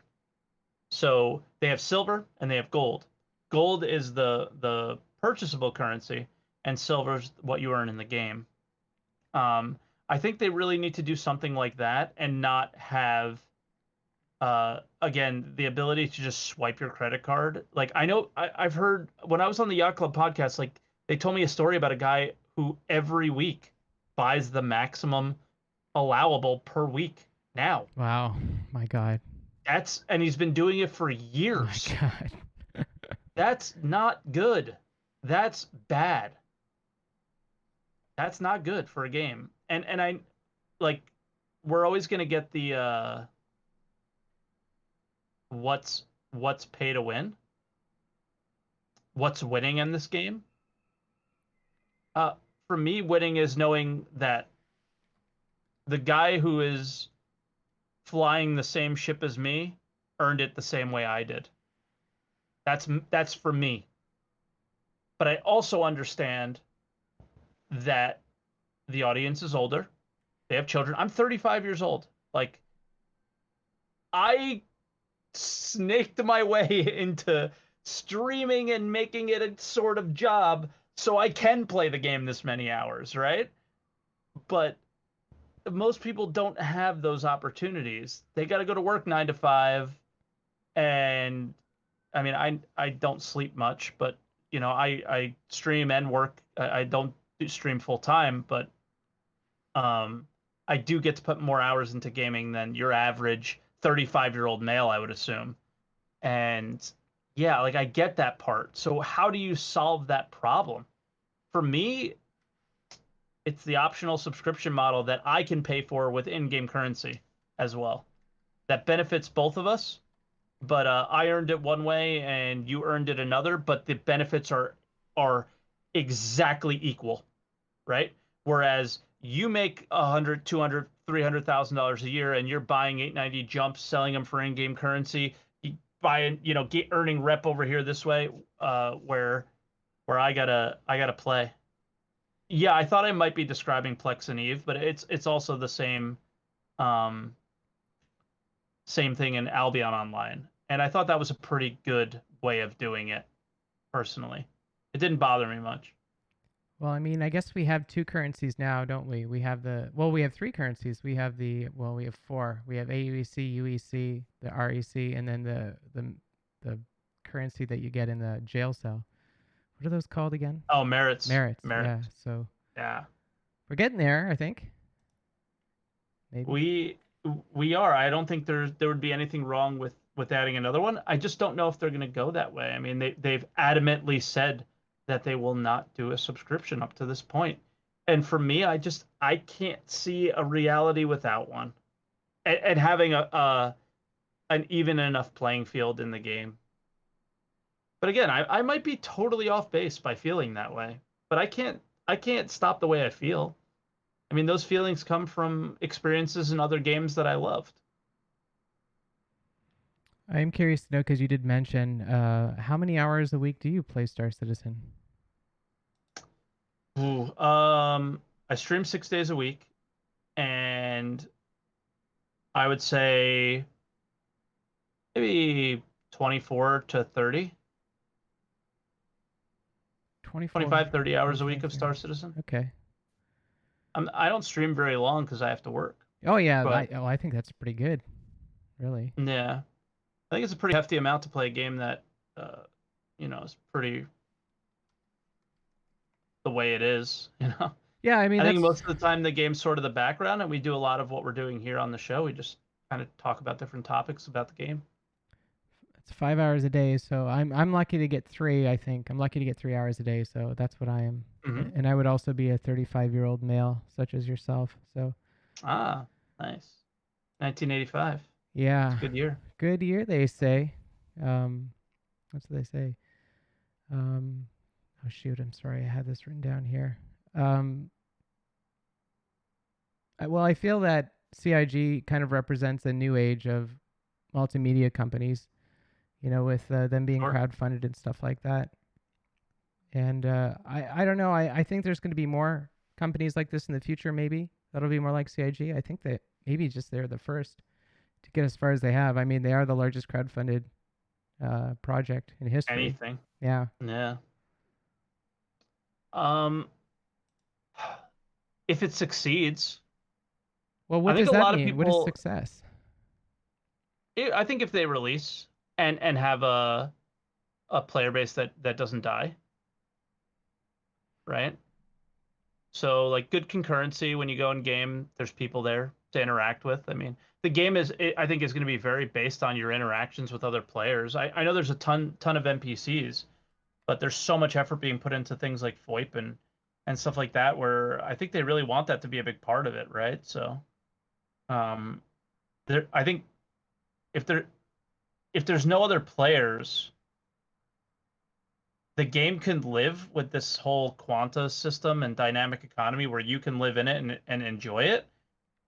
But success is, I think, quantifiable for this game in the sense that, uh, in order to keep servers on, in order to keep updating it, they're going to need a certain level of players playing and supporting the project, right? So I assume that would be success is having enough players to continue to support it. But for me, success would be going well above and beyond that, and uh, there's varying levels of success. I think a great success would be some weird level of World of Warcraft, Yeah. notoriety, and then somewhere in between is probably where it'll fall. But yeah, I mean, UO is still running, by the way. You talk about WoW, but UO is still running. We could pay a subscription fee and get on that if you want.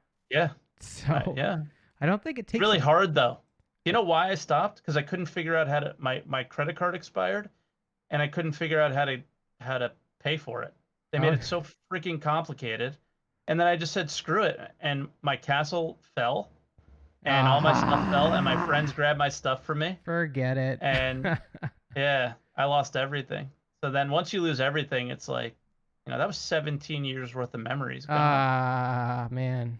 Yeah. Yeah. I was just like, all right, whatever. They I'm don't have done, a I nice guess. they don't have a nice website. I'm on the website right now. It's not even that great. But the point of the No, story, the reason why I said that is because I don't think it takes a lot to achieve the goals that you described as success. If UO can do it, me neither. yeah. If Shrouds of the You just have Avatar to can do it, focus on those goals. that's true. Yeah. Well, I think Do you, that's do you consider Shroud a success? I think it's like a no. massive failure. I'm not gonna say that, but It's closed, right? is it closed? I didn't know it was closed. I thought it was still running.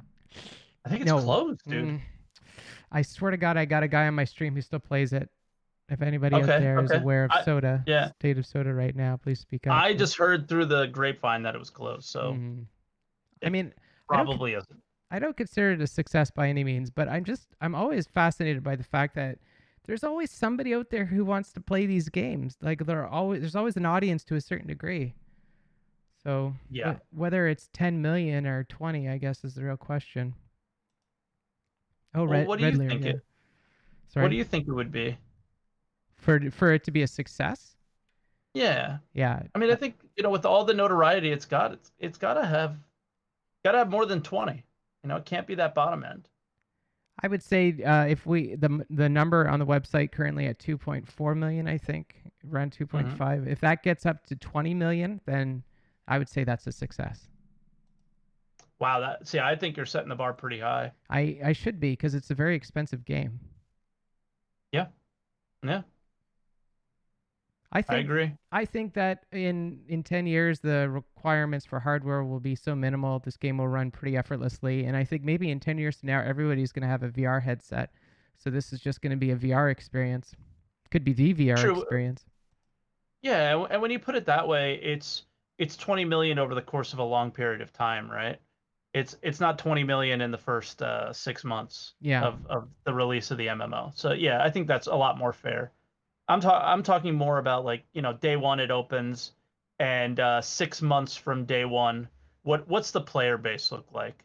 How happy is the community with the game, and how many concurrents do they have versus that day one experience, right? Day one, everybody's jumping in, the servers are down, and Yeah. it's all screwed up, right?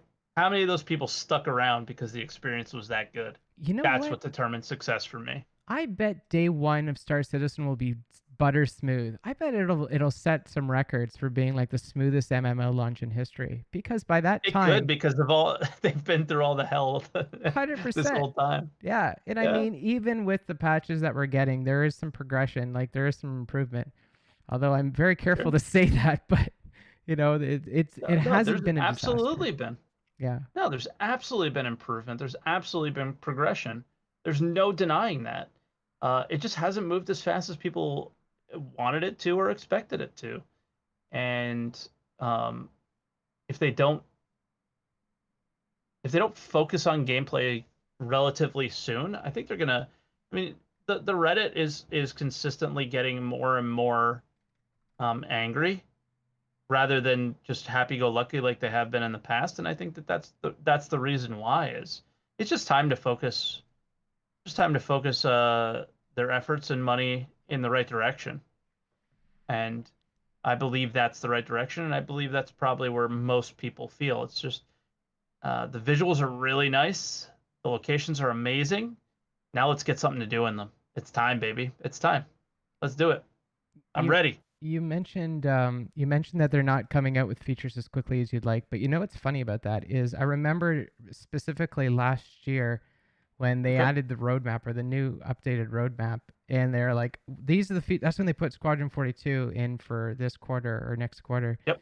And they said, we'll be able to reach these goals if we're able to hire the amount of staff that we got. Because that's when they put up all of those job posts. And the Yep. reality is they've not filled those roles. I mean, they've maybe filled There's half of them. 99 open roles, I think. Yeah. So, like, there's no way they can meet these timelines anyways because they don't have the workforce for it. So it's kind of a Yep. joke to expect these features to be released. That's true, but don't convey that clearly, right? Like even someone like myself that follows the project pretty closely, that's just like a passing comment in a YouTube video. That's true. And if you really pay attention, you hear it, but you're more likely paid attention to what they're planning on doing, not necessarily what it requires to get there. And yeah, I mean the roadmap is definitely interesting thing. It seems like a bit more of a wish list rather than um, a road, a path to success to the release of the game. I think a path would be, if they're obviously planning on doing something a little bit more different. If I was going to throw my hat in and say maybe you should do it this way, it would look more like a pathway of these are the steps, maybe something related to like pillars. This is what it's going to take. This is what we're working on. This is where this pillar is at right now. Um, and I think it would be a lot better. I don't know. I mean, like looking at the roadmap now, you already know what's in the next patch. Like, you remember the days where you didn't really know what was going to be in a patch and you read the patch notes and your mouth dropped and you were like, "Oh man, that's awesome." Um, Are you thinking it's like been a while. 2.6? Yeah, the 2.0 days, a little Yeah. pre 3.0, maybe even just pre roadmap days. Yeah, pre-roadmap days, that's what it was. Because Those then it were became a marketing those were thing. good. Yeah, it's kind of sad when the roadmap that's supposed to update the community is something you use to as a hype for marketing. Pretty, Everything's marketing in business though. That's the problem. It's hard to run a business and not yeah, everything not to become marketing. yeah, and it feels like I do feel like used a little bit to an extent by them. Like I don't support that often anymore financially, here and there with little things. Um, but like I still subscribe. I like the little subscriber flare and stuff, so I still subscribe. But I do to some extent feel like a customer and not a backer. And not even like a customer, like a I don't even know, like an ATM machine almost, like not even human sometimes. Yeah. Like, all right, let's put up another sale. They're gonna buy it. Maybe we'll put some iridescent paint on there. Make it a little bit different so they don't think it's the same thing. And yeah, I feel like they think we're stupid. Is the vibe I get Well, sometimes. there's a lot of us. That's the thing. There's a lot of us and we have a lot of strong opinions. Yeah. When I we were playing with Xylo a couple nights ago, and something that blew my mind away was that we got into a Discord vocal channel, and Xylo was in there, and he had like a line of people who were just going on about stuff, and I'm like, man, I feel so bad for this guy. He's gonna deal with this on like a daily basis. Like Yeah. 2 million people is a lot of people. I don't know how many are those actual accounts, but I mean, there's still a good portion of that, and man, that's a lot of people. Yeah, I mean, I obviously don't think 2 million is the active Star Citizen No, community currently, no. but I mean, you could look at their YouTube videos. I mean, who doesn't watch ISC that isn't part of the active Star Citizen community? Uh, I would add like another 30% to their view counts on those YouTube videos, and that's probably the active community at this point.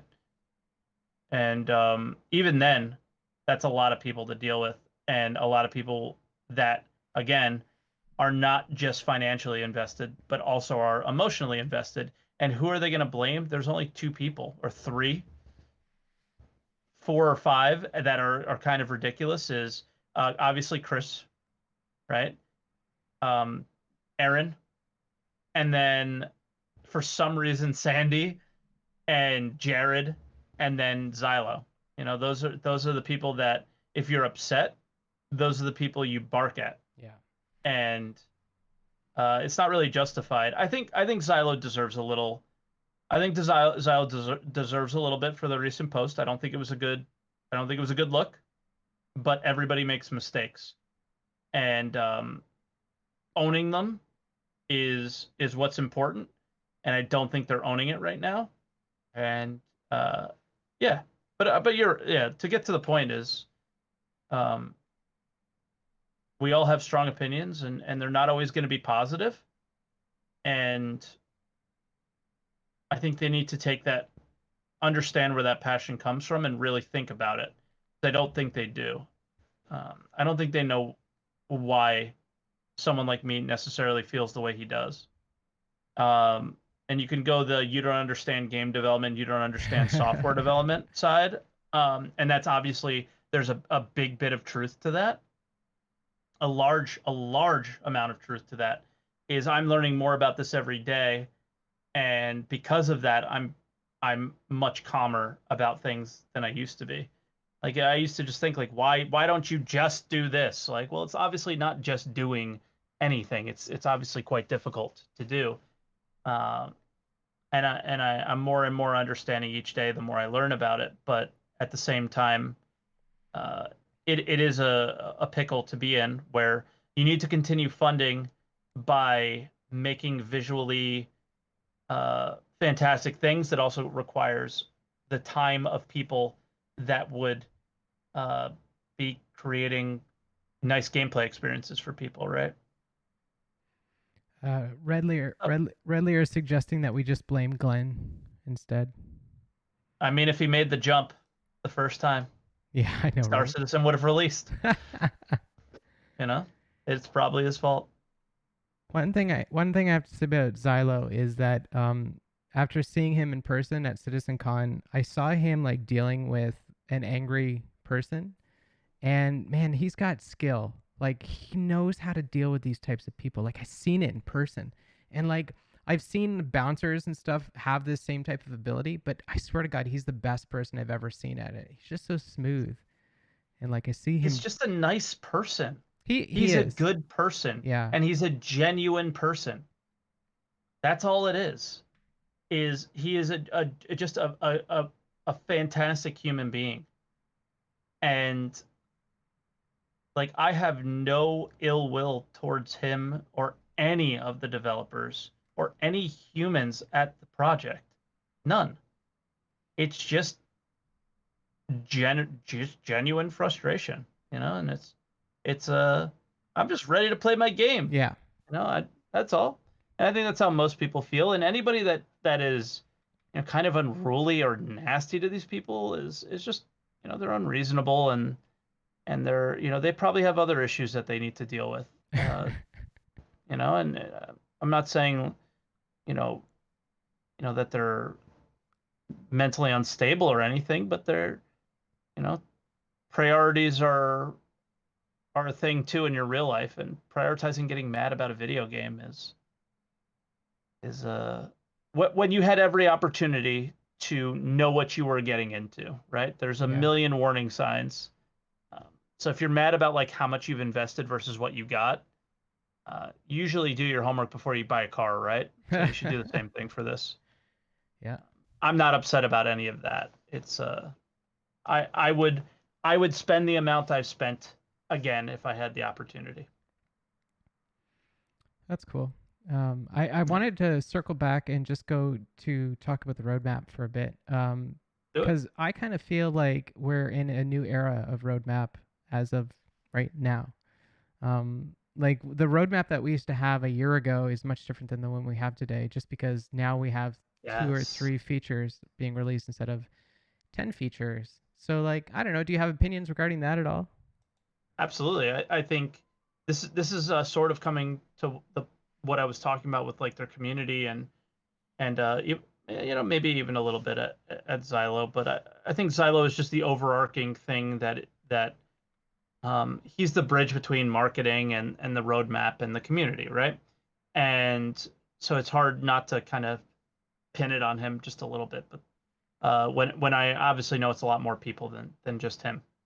Um, I don't think they're doing the best at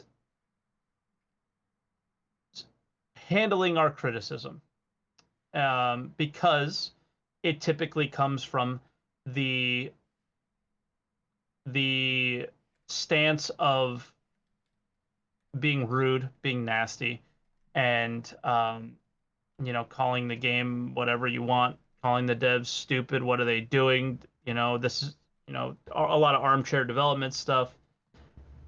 And because of that, I think they're not comfortable sharing what their internal plans are for a given patch until they're sure or almost sure that it'll make it into the game. So that's why, like, I think we're only seeing we're only seeing 6 months out at a time. I think we're pretty sure that we probably won't see next year until next year, and at least not too much of it. And then, yeah, they're gonna trickle in those features. And how many features? Like when you look at a patch note for a brand new patch, how many things did they add to the game that weren't even in those notes and weren't on the roadmap, right? Uh, so it's just hard to look at the roadmap and consider it anything other than it just turned into marketing and they just took over it. I think like one of the best examples is the Carrick was still on the roadmap pre-CitizenCon to like be released, and they had the tablecloth that said coming in February. Oh yeah. So they already knew, but Yeah. they didn't want to tell you, because they would have rather let you down at the Happy Go Lucky event Yeah. than let you down pre the Happy Go Lucky event, right? That's not open development to me. When you know, you should tell us. That's what the roadmap's about. When you know, you update it every week. You knew, but you didn't change it. So for me, I don't look at the roadmap very much anymore as anything concrete. I just look at it as another Disco Lando. Let's show fancy pictures of what we're doing and talk over it a little bit, but nothing really meaty about the game. It's amazing that we still get people like Board Gamer and Nubifier who can produce YouTube videos about essentially nothing. Like the little information that we do get. I mean, I'm sorry, we get a lot of Yeah, information, and I'm glad they're there because usually the information comes out through Spectrum, or ends up in game or something like that. So it's good that sure. they're there, but at the same time, there's a lot that they make out of nothing. Yeah, I mean, because it's again, like you said, it's not nothing, but week by week, it is breadcrumbs, right? It's little trickles of water coming from the faucet. It's not a big amount. It's not a big information dump, you know? No, not like we used to have. But then again, we were so spoiled before. Like remember having 1 hour ISCs or ATV episodes? Yeah, I really need to go back and watch them because they did do a lot of showing what they were working on, right? Oh yeah. It wasn't a whole lot of speculation, but a lot of that stuff they showed, not really in the game. I think a lot of that stuff was for Squadron too. I don't know. I don't know how any of that works. Yeah. But no, that's true. Uh, I don't know. should I do I answer these questions from chat? If you I'm want not to sure what your answer Red format Lear's is. question, I can't stop you from that. Okay. Do you want to ask it? Yep. How do you You're the feel host. about CIG employees streaming the game in the lobby as a pastime and not in an official capacity? I think it's great. Yeah. I don't think. Imagine employees enjoying the game. Do they enjoy the game? Uh, I mean, there's only one that streams it consistently, and his name is escaping me right now. He's always in like third person shooting and stuff. I think he enjoys the game. There's another dev that I play with regularly, all the time. Actually enjoys the game. Zylo's streaming right now. I see. Yeah, I don't think that was much of a loaded question, to be honest. I was expecting for something a little bit spicier, Red Lear, but that's okay. I think he was expecting me to not like it Yeah. because being a streamer, it's being a Twitcher. Twitch is horrible. Twitch is a horrible, horrible place, right? Because we should all be friends, But in reality, if I was streaming and Red Layer was streaming and you were streaming, I'm sorry, I want all of them to watch me. I don't want them to watch you. And it becomes this competition thing. And maybe that's like what Red Layer was implying, but obviously he isn't he's kind of saying that's not what it was. But if here's the deal, if CIG devs stream and they have a donation button and they're using their clout within the Star Citizen community that nobody else can have, and they're making extra money from it, there might be something that isn't really ethical there. But it's not against the law. Go for it. For me, I would much rather have new people or other backers that want to discuss Star Citizen discuss it with people that actually know what they're talking about, rather than me or anybody else that doesn't know what's going on behind the scenes and has a very um, uninformed viewpoint. Like, obviously I play the game a lot and I have a somewhat informed viewpoint, but there's this whole other part of it where I don't understand game development and I don't understand what it takes to make a simple mission, and I don't understand what a realistic timeline for a game like Star Citizen would be. And I don't have the answers for people that are upset about that. I in a lot of ways agree with them, and maybe those people that are streaming the game wouldn't, right? Like Xylo streaming, that's healthy, man. That's your community manager. He should be streaming. Yes. So should Lando, Yes. right? Well, Disco does But stream. but I just think they shouldn't have. He does, but I just don't think they should have a donation button when they're streaming Star Citizen. That's just it's this weird like little ethical thing for me. But at the same time, like why shouldn't they get a tip for all the stuff they do for this community? Why shouldn't someone tip them? Of course they should. All right, like uh, man, it really. Jared is one of these like super polarizing people, I feel like, in the community, and it really upsets me because Jared has a personality that may he seems like he's like a theater guy, and some people may or may not like that, and that's fine. But I think Jared gets way more hate than he deserves, and it really Yeah. upsets me because Yeah. Jared does so much, and nobody knows Yeah. how passionate he is about this project. Like, I've been fortunate enough to be like behind the scenes on a couple of projects with Star Citizen, Gamescom 2016, and the reveal of Star Marine. And Jared was a big part of both of those, and I saw what that man does, and I saw how much he cares about this game. And if anybody thinks he shouldn't be around, you're an idiot, or you're just uninformed because you don't know. But I'm trying to help you know. Well, a Is lot of the you don't want anybody other than Jared hosting and doing the ones doing your updates. No way. I don't it's want anybody else.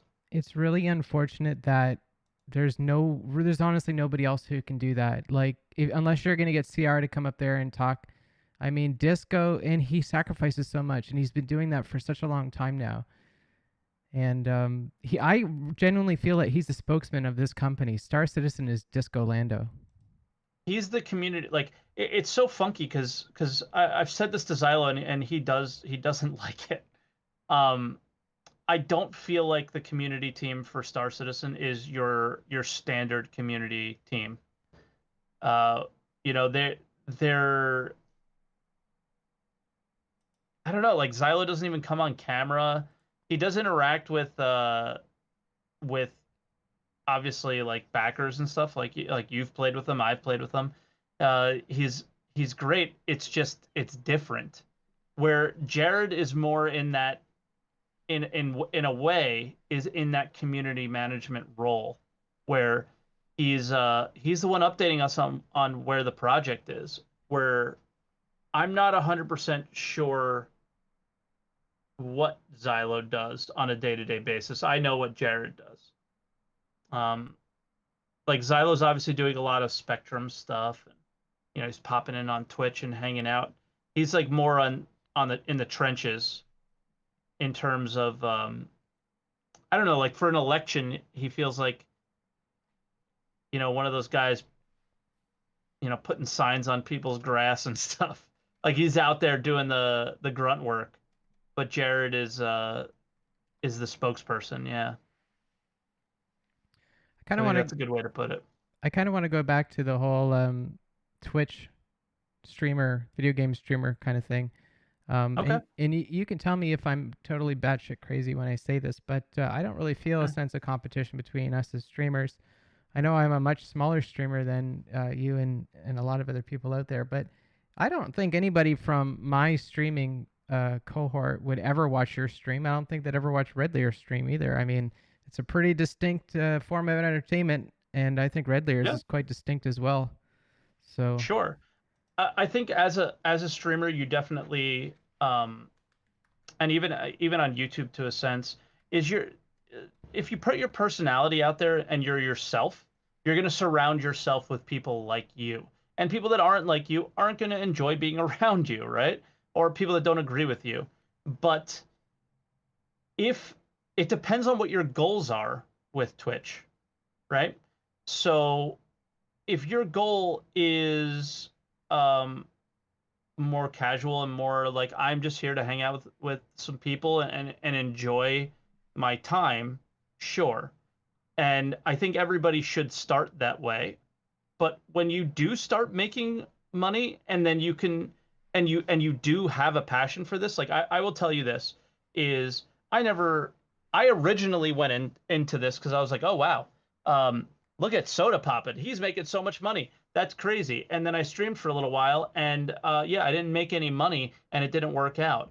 But through that, I found what I really loved about Twitch, and it was the interaction with the chat and constantly having different conversations, meeting people from all around the world. I start streaming at 6:30 in the morning Eastern time, and I have this wonderful opportunity to have Americans, Europeans, Australians, and Asians all in the same chat at the same time, all talking about different things from all walks of Earth, and it's really cool. Um, but when I started seeing the chance for this to become a way out of dealing poker, that's when it became a competition, hmm, I right? see. Yeah. And when because because I've always wanted the way out of that job. And but for me it had to be something that I loved. And I've never loved anything like this. This is streaming is something that is so awesome that you can I love video games and at the same time it has a social aspect and you might be able to support yourself on it. And I am nowhere near supporting myself streaming, but I got myself to the point where I see that light and I can almost reach it. And when that happens, if you're not the number one on Twitch, if you're not the number one or the number two in the directory, how it works is, you go to a directory. Oh, what's the Star Citizen game? You click on it, and you're gonna click on the first stream. And more likely than not, that's probably the stream you're gonna stick with. So when you're at the top, your opportunity to grow is much greater. So like my potential to grow and be a big streamer is exponentially higher than maybe somebody who just started out because of that reason, right? And that's when it becomes a little bit competitive. Now, I don't when I say I don't want them to watch you, I want them to watch me. I don't really mean it that way, but at the same time, I want my view count to go up. And you can only really watch one stream at a time. And that's it. YouTube is a wonderful place. I can make the same exact YouTube video as you or anyone else. They can watch yours, they can watch mine, they can get two different perspectives and judge them, and it's a great thing. But on Twitch it's different. When you're live, you're live. When you're not, you're not. Your YouTube videos are always live. So it's Twitch is a demon, and it's a wonderful, wonderful place, but it's also if you would like to turn it into something successful, it's very difficult. I like to Very uh, difficult. I like to watch Nerd Show and Tell and Tickles. I like to watch them as like a barometer. It's like if you want this amount of monthly revenue from playing Star Citizen, this is the amount of effort you need to put in.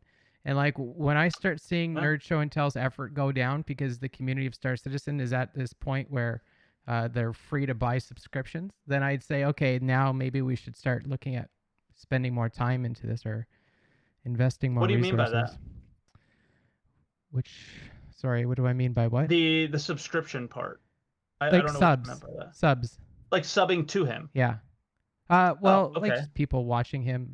People watch viewers. I would equate viewers with subs. Like there's a ratio with that. Yeah, it's usually 2 to 1 on There you average. go. That's People good. that are above that are very successful. There's streamers that are like 5 to 1, 10 to 1. Yikes. That are just like crazy. Um, for whatever reason, they're in the Smash community, but the yeah, it's like a thing in the Smash community. But in general, it's also how much you had to spend to get there, right? Yeah. Pickles does a lot of giveaways. Yeah. So does Nerd. But they also You know, work really those hard. absolutely, Yeah. absolutely. Listen, there was this tweet thread where I looked down the Star Citizen directory and I saw 8 out of 9 channels. The top 8 out of 9 had giveaway in the title. I don't think that's a healthy thing. Yeah. So I tweeted that and I specifically said that I didn't. Nerd wasn't online and Tickles weren't online at the time. I didn't point anybody out, but they both came into the thread and kind of gave the vibe that like they thought I was talking about them, and I wasn't. And I watch both of their streams. I know the effort they put in. They're they're good entertainers. They're good at the game. They're cool people. They're great with their chats, like all that stuff, right? On top of it, they do giveaways, and they are successful for it, right? So people that are successful are going to get copied, but not everybody can copy that success. I grew my Twitch channel on giveaways as well. WTFosaurus did. All of the guys in the beginning did. But at some point, it's about what you want to get out of Twitch. And for me, it was I wanted people that were there for me. I wanted people that talked about chat, talked with me in the chat. And when most of the conversation was when is the next giveaway, that's when I had to stop and I no longer do them. And I think it's unhealthy for a new streamer to think that they'll get to that point where they have a fun and enjoyable channel in terms of the chat interaction by doing giveaways. And that was the point of that tweet. And yeah, Nerd and Tickles kind of took it the wrong way. And I respect those guys. I think they're great. Yeah, there's a lot of like secret talking on Twitch about one another. Excuse me. It's like a sewing group, I think they Yeah. call that. We just like to talk about one another. Chaotic It's Erland wants us to it's that pronounce. competition factor. That's true. You're right. Chaotic Erland wants us to pronounce Awupa Cartual. If you want to try and pronounce that. Apoa Carthual. There you go. Also, he said that you're used to stream with WTFosaurus. I didn't know that. You'll have to hook me up with WTFosaurus to get on this show one time. I met him in Vancouver once. Sure. Yeah, so we just, we were there in the beginning, pre Arena Commander when it was just Vandal Swarm, and we were streaming the game back then. He was even earlier actually we were there during the Hangar days, but he was there even earlier where it was just like people streaming a fish tank and talking about what the game might be, and we became friends that way. And then we I mean, I don't know when you backed, but have you ever heard of Starcast? It was the first Star Citizen podcast. No, and I think it's crazy how you guys used to stream the Hanger module. That's bizarre. Seriously, there's It's nothing there. it's there's nothing in the game now. How is it any I different? guess It's the that's true. same thing. The game is the background to the conversation. I guess that's It's true. Yeah. no different. I can stream the Hangar module now. It's the same thing. You sure your next stream should just be in the Hanger module? I dare you. Deal. Deal. It's in 8 hours. In 8 hours, I will not leave the hangar. but I probably can only do it for a couple hours. But before I go crazy. But at the same time, like it's the same thing. I think I streamed for an hour and a half today, running circles around Port Olisar, just talking. That's what I used to do. That's how I started streaming in 2.6. I Yeah, used to fly my Caterpillar from one side of Olisar to the other for about 3 or 4 hours every day. That's what I used to do. yeah, because it's about the conversation, man. Yeah. It's not. It has nothing to do with the game right now because the game is not in a place where there's that progression. There's nothing wrong with it. It's not like I'm putting the game down. It's just what the state of the game is now. Is the game isn't the forefront yet. The visuals are, but the game isn't. So it's more about the conversation about what the game might be. I mean, this was a great quote back in the day. This was like in 2015. Do you know what the worst thing about Star Citizen will be? That when it releases. And you can't talk about all the things that go on in the background. You can't mold with your opinions the way the game might end up being. We You won't can't have even. those conversations on Reddit. That'll be the worst thing that ever happens to the game. It I won't thought be that the was a game really anymore. interesting quote. It'll be a different game Exactly. by that time. Exactly. Because the game now is wondering what it will be. Yeah. You know? Man, that breaks my brain a little bit. I never thought about that before, but we're gonna have to Yeah. say goodbye to whatever we have now. I mean, I guess we've always been like that. Every new patch that comes out, the game changes a little bit, right? Sure. We never have the same game twice, it seems. Yeah, but just getting back to the whole WTFosaurus thing, is there was a podcast called Starcast, and it was a streamer named Geek Domo, and he started the first ever Star Citizen podcast, and he ended up kind of falling out of love with the game, and he was more of a variety streamer anyway, so he wanted to play other games. He didn't want to be tied to this one, and he had some health issues as well, and that podcast ended up disappearing, and um Soros kind of came to me and said, I have this idea for a podcast. What do you think? And then we started brainstorming some more, and we created this group called Redacted. And eventually Board Gamer came around, and Board I joke, I love Board, but Board definitely wanted a presence on Twitch, and we were a good opportunity for him, and he was a good opportunity for us to have a presence on YouTube, and that kind of relationship was born. So we had a podcast with myself, WTFosaurus, and Board Gamer for years called Redacted, and it was the easily the most watched podcast at the time for sure. And the problem with that was that WTF lives in Vancouver, I live on the East Coast, and Board lives in the UK.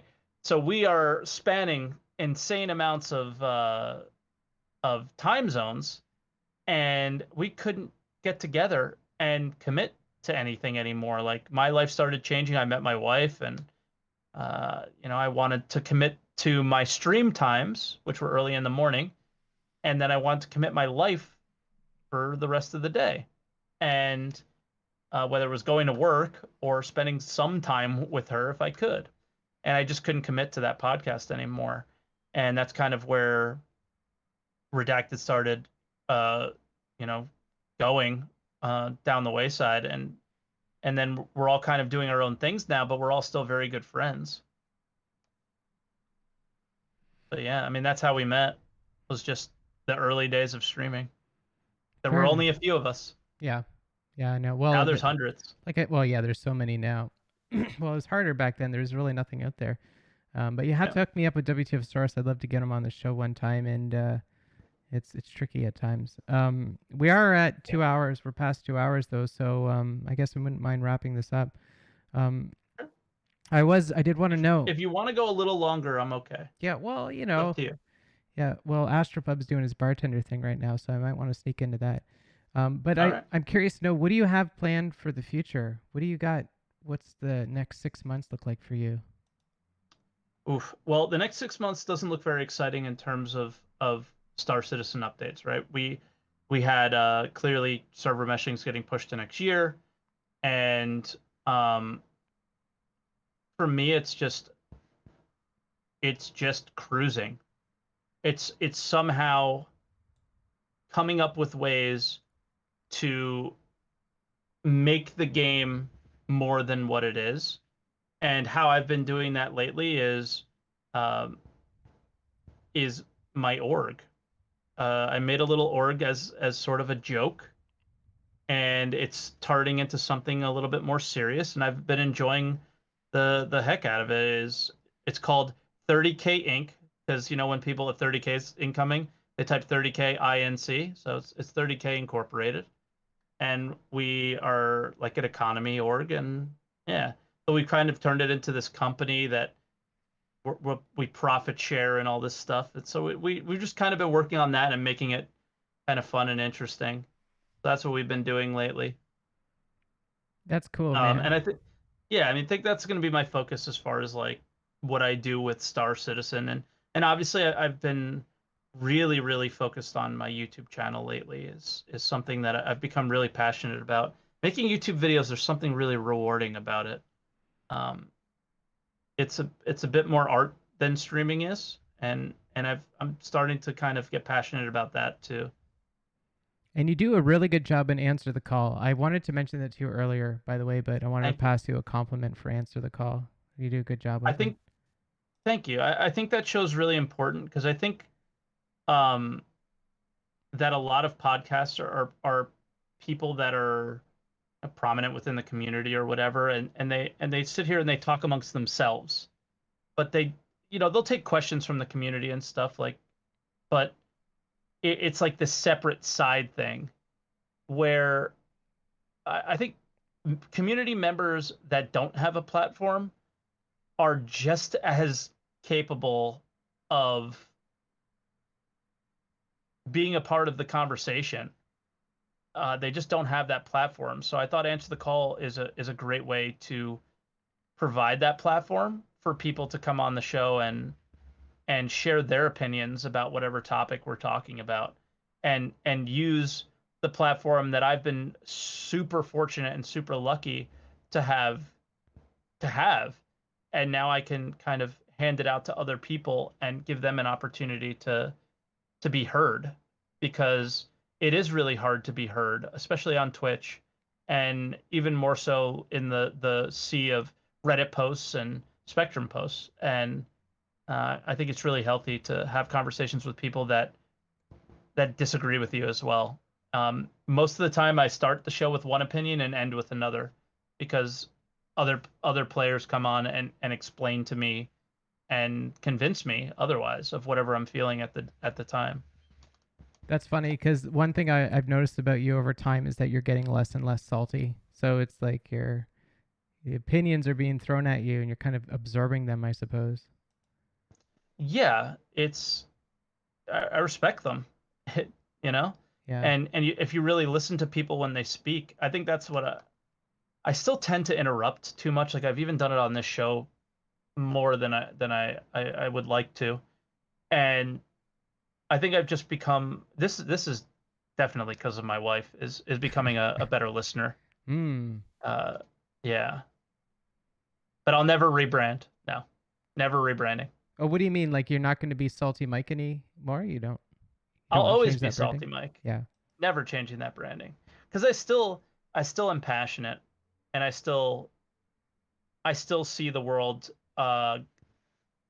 glass half empty. I'm a glass half empty person. I've always been, and I think working at a casino has sort of um, made that more prominent, because you're just around negativity 8 hours a day.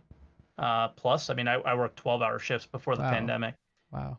Yeah, I only worked 3 days a week. So I would work three 12-hour shifts, and that was it. That's why that flexibility was so powerful. Was I can work 3 days a week, make a living wage, and focus the other four on content creation.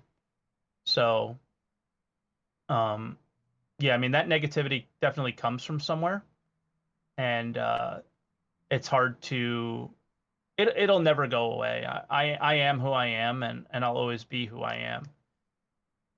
But Kind of makes me wonder listening is important.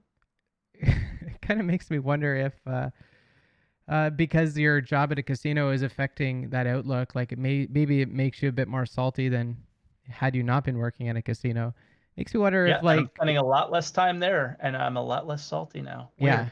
Well, I also like you're doing this podcast now, and maybe you're changing as a human being because of talking to all these people, you know?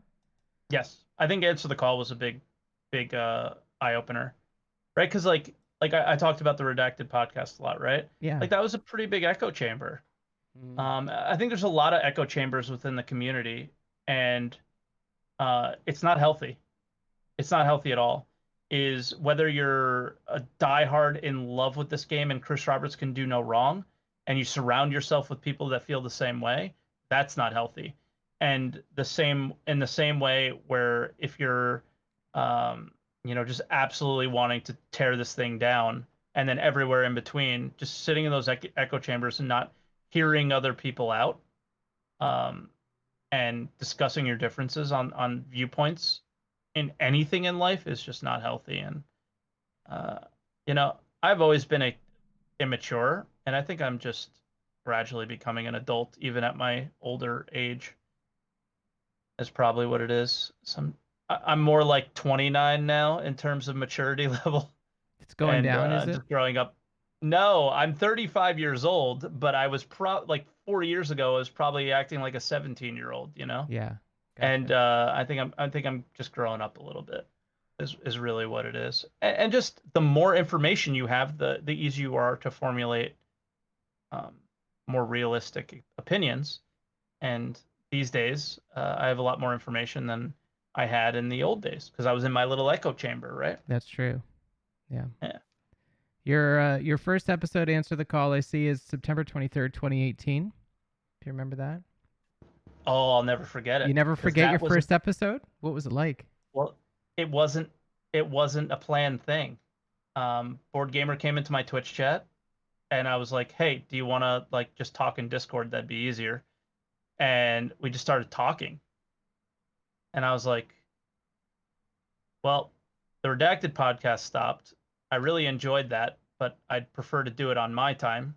And started kind of brainstorming ideas, and I was like, what's different about what we just did? It was an hour long. It was one topic. It was easier to digest, and I stuck to the one topic thing, and and then we took calls from other people. I think on that episode, if I remember correctly, and then that's kind of what turned it. It was this really interesting thing that nobody was really doing, and yeah, it was nice. So once I did that, it started evolving into what it is now. But that first episode was just a conversation with Board Gamer that turned into what became something kind of different, but not really. If you could hypothetically offer a piece of advice for a new Star Citizen podcaster, what would you offer them?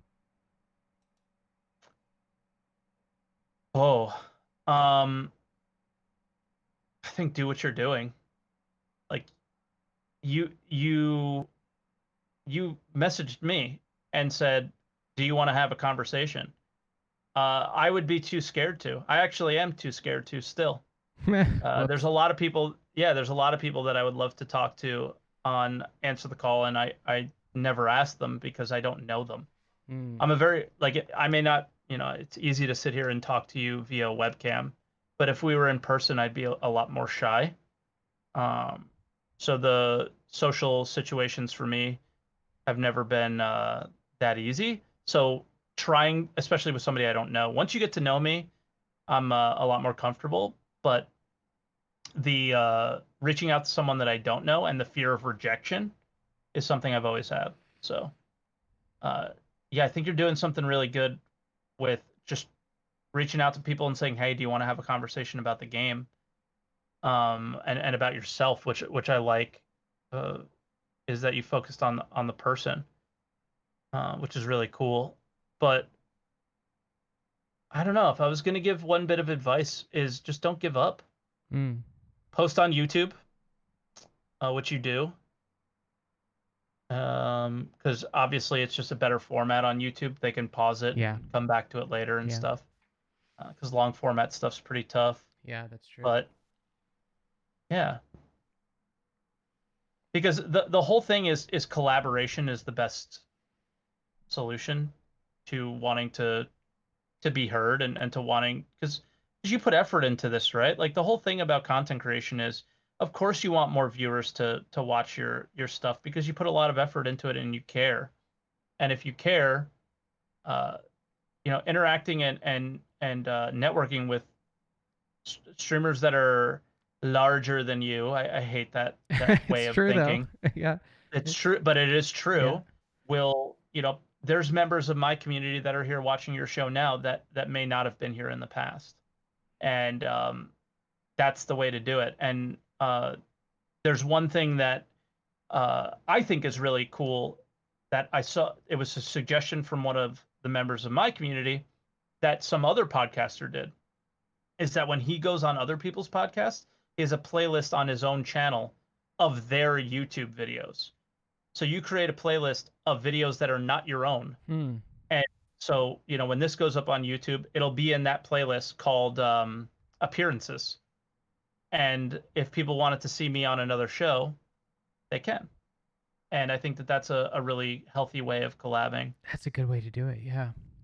Yeah, Hmm. I thought it was super smart when I was like, what is he talking about? And then I went and saw what that person did, and I was like, wow, that's so smart. Yeah, so um, I like that.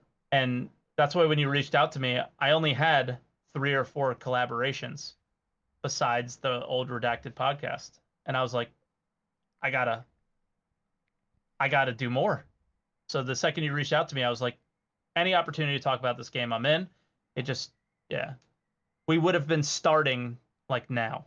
Uh, which is just Well, I mean, it's too late. Red Lear suggested it, so I had to tip my hat to Red Lear. Thanks for the suggestion. Yep, there he goes. There you go. Yeah, Did you yeah. I'm have always down.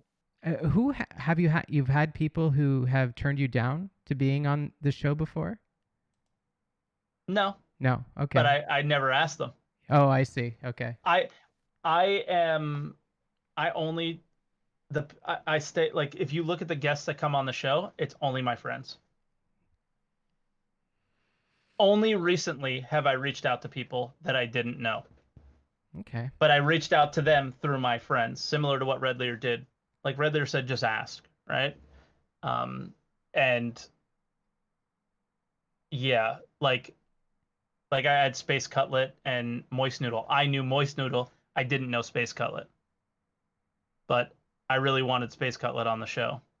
So yeah, I also need to reach out for an Arizona iced tea sponsorship. It's a meme. I love Arizona iced tea.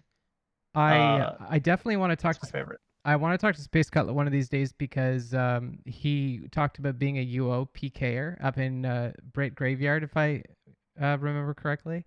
Man, I got He's a PK'd. genius. He sounds like he's a genius, and like I love people like that. There's so much of that in Star Yeah. Citizen. Yeah. Yep. Although I feel like I'm kind of not his type of person. I think because he seems more competitive, and I'm more. I don't know. There's a word for it. Lazy, I guess. I don't know. But why does he have to be your type of person? He doesn't have to. No, he doesn't. No, no. That's why I like talking to people like that because they're so different. You Yeah. know. Yeah. But some people take this It. game really seriously. That's all. Yeah. Well, he takes it seriously, but what I love about him is he understands your perspective. There are a lot of people that are PvPers that are just get good nerd. Yeah. You died, and he's not that way at all. He understands what makes a healthy game, and he articulates really well.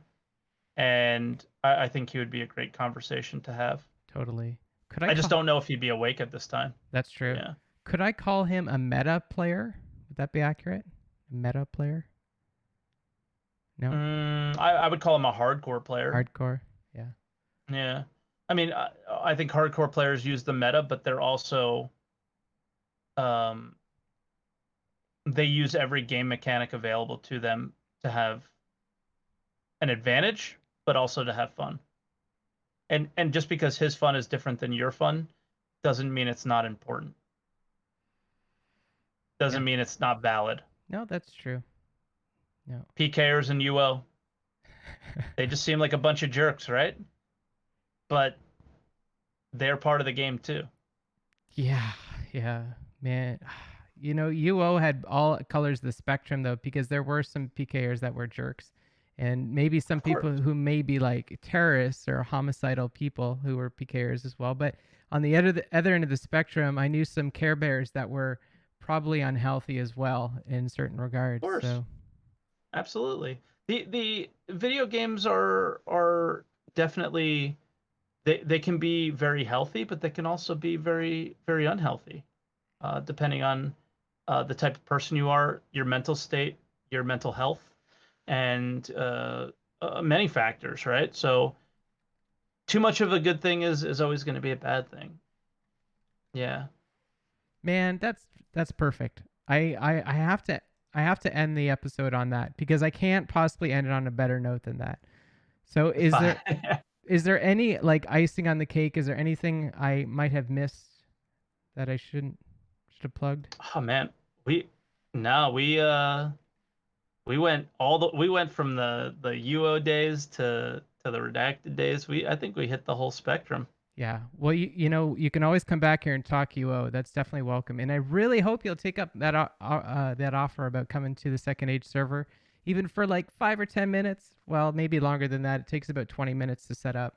It yeah, I'll give you a couple hours for sure 20 at the minutes. You very could time least. me. 20 minutes, you'll be in a game. I've seen it done before. All right. Yeah. All right.